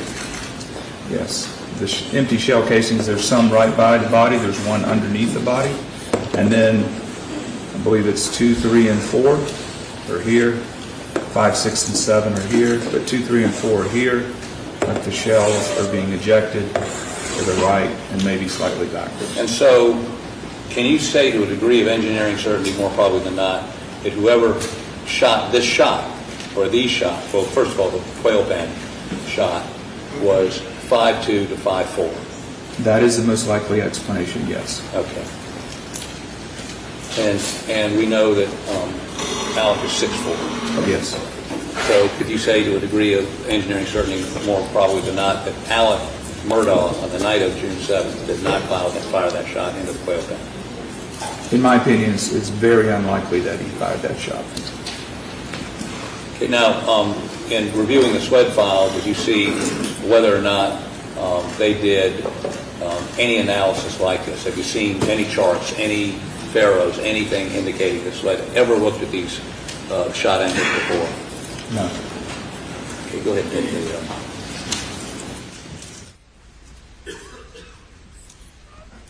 Your Honor, this is probably going to go probably another hour before I'm done. I just look at it to see it's 1 o'clock. I don't know what you want me to continue, or do you want to take a lunch break? We can break for lunch now. That's what you want to do?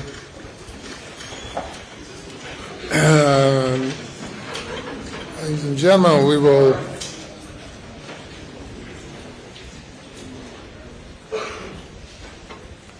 addressing the jury. Ladies and gentlemen, we'll break now and return at 2:15 Please do not discuss the case.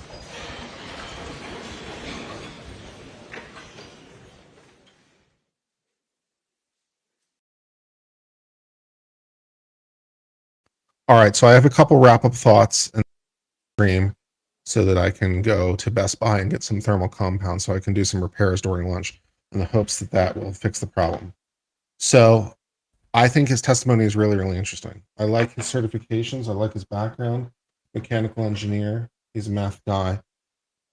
He does these laser calculations that are very similar to the ones the state did. So like he's not using some sort of, what would you say? He's not using a technique that is not accepted in the field. I mean, the state can't make that argument because it's a technique they themselves use, right? So he's using this technique and apparently doing it in ways that the state has not thought to ask the right questions. So I guess showing the importance of asking the right questions as always. So the state did not ask the right questions and therefore came up with the wrong answers. So that's super interesting. Yeah. So I think that's really, really interesting. And then he gets into these angles and like, well, the shot was at 4.2 and headed up in trajectory. And so like, you know, this person would have to be incredibly, he can't be a tall person or he'd have to be laying down or, you know, it doesn't make any sense. You can adjust the height of the person depending on how far you shoot away from them or you can do that. But, you know, And we're kind of seeing both. it doesn't really quite work and all that stuff. So I think it's really, really interesting and really informative as to all that stuff. And then we've got this forensic. So I think, creating confusion about. I think it's really, really interesting. So what I'm going to do now is I'm going to pop off stream. I need to shut down my computer because I need to defense attorney about the family relationship, especially the relationship between the mom and, of course, would he ever have any motive? And I need to replace the thermal compound. So I'm going to go to Best Buy and get some thermal compound. Hopefully they'll have something decent. No, I think we're seeing. And we'll see what we've got, and we will reseat the cooler and see if that helps solve the problem.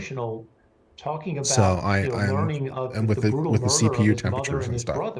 So we'll be doing all that stuff. And we may return after lunch. I won't guarantee it, but I think we probably will. I think we're going to get but I can't create a stream now because I don't know exactly what time I'll be back. I'm going to try to be back when the court is back, but this might take a little time. I have to go to the store, get the thing, come back.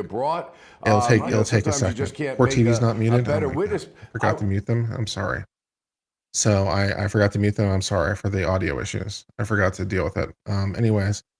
So I need to do those things. So I will be back hopefully in about an hour. And CPU fan back on the correct header. The CPU fan is running. It's running. It's just not working very well. So I'm going to do those things and get back to you. All right. I'm going to sign off for now. Hopefully we'll be back soon. I love you all. Until later, my friends. I've been on Civil Law. Till later, my friends. Cheers and goodbye.